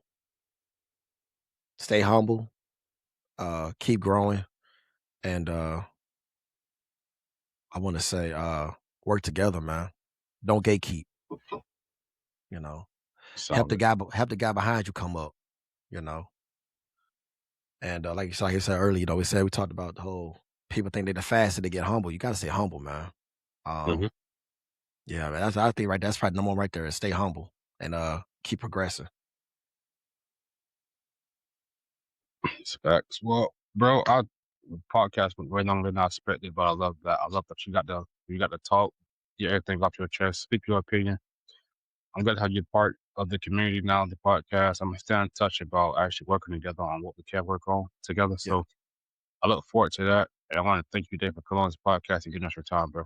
I really no problem, appreciate it. man. No, man. Like I said, I hope to be back again, man.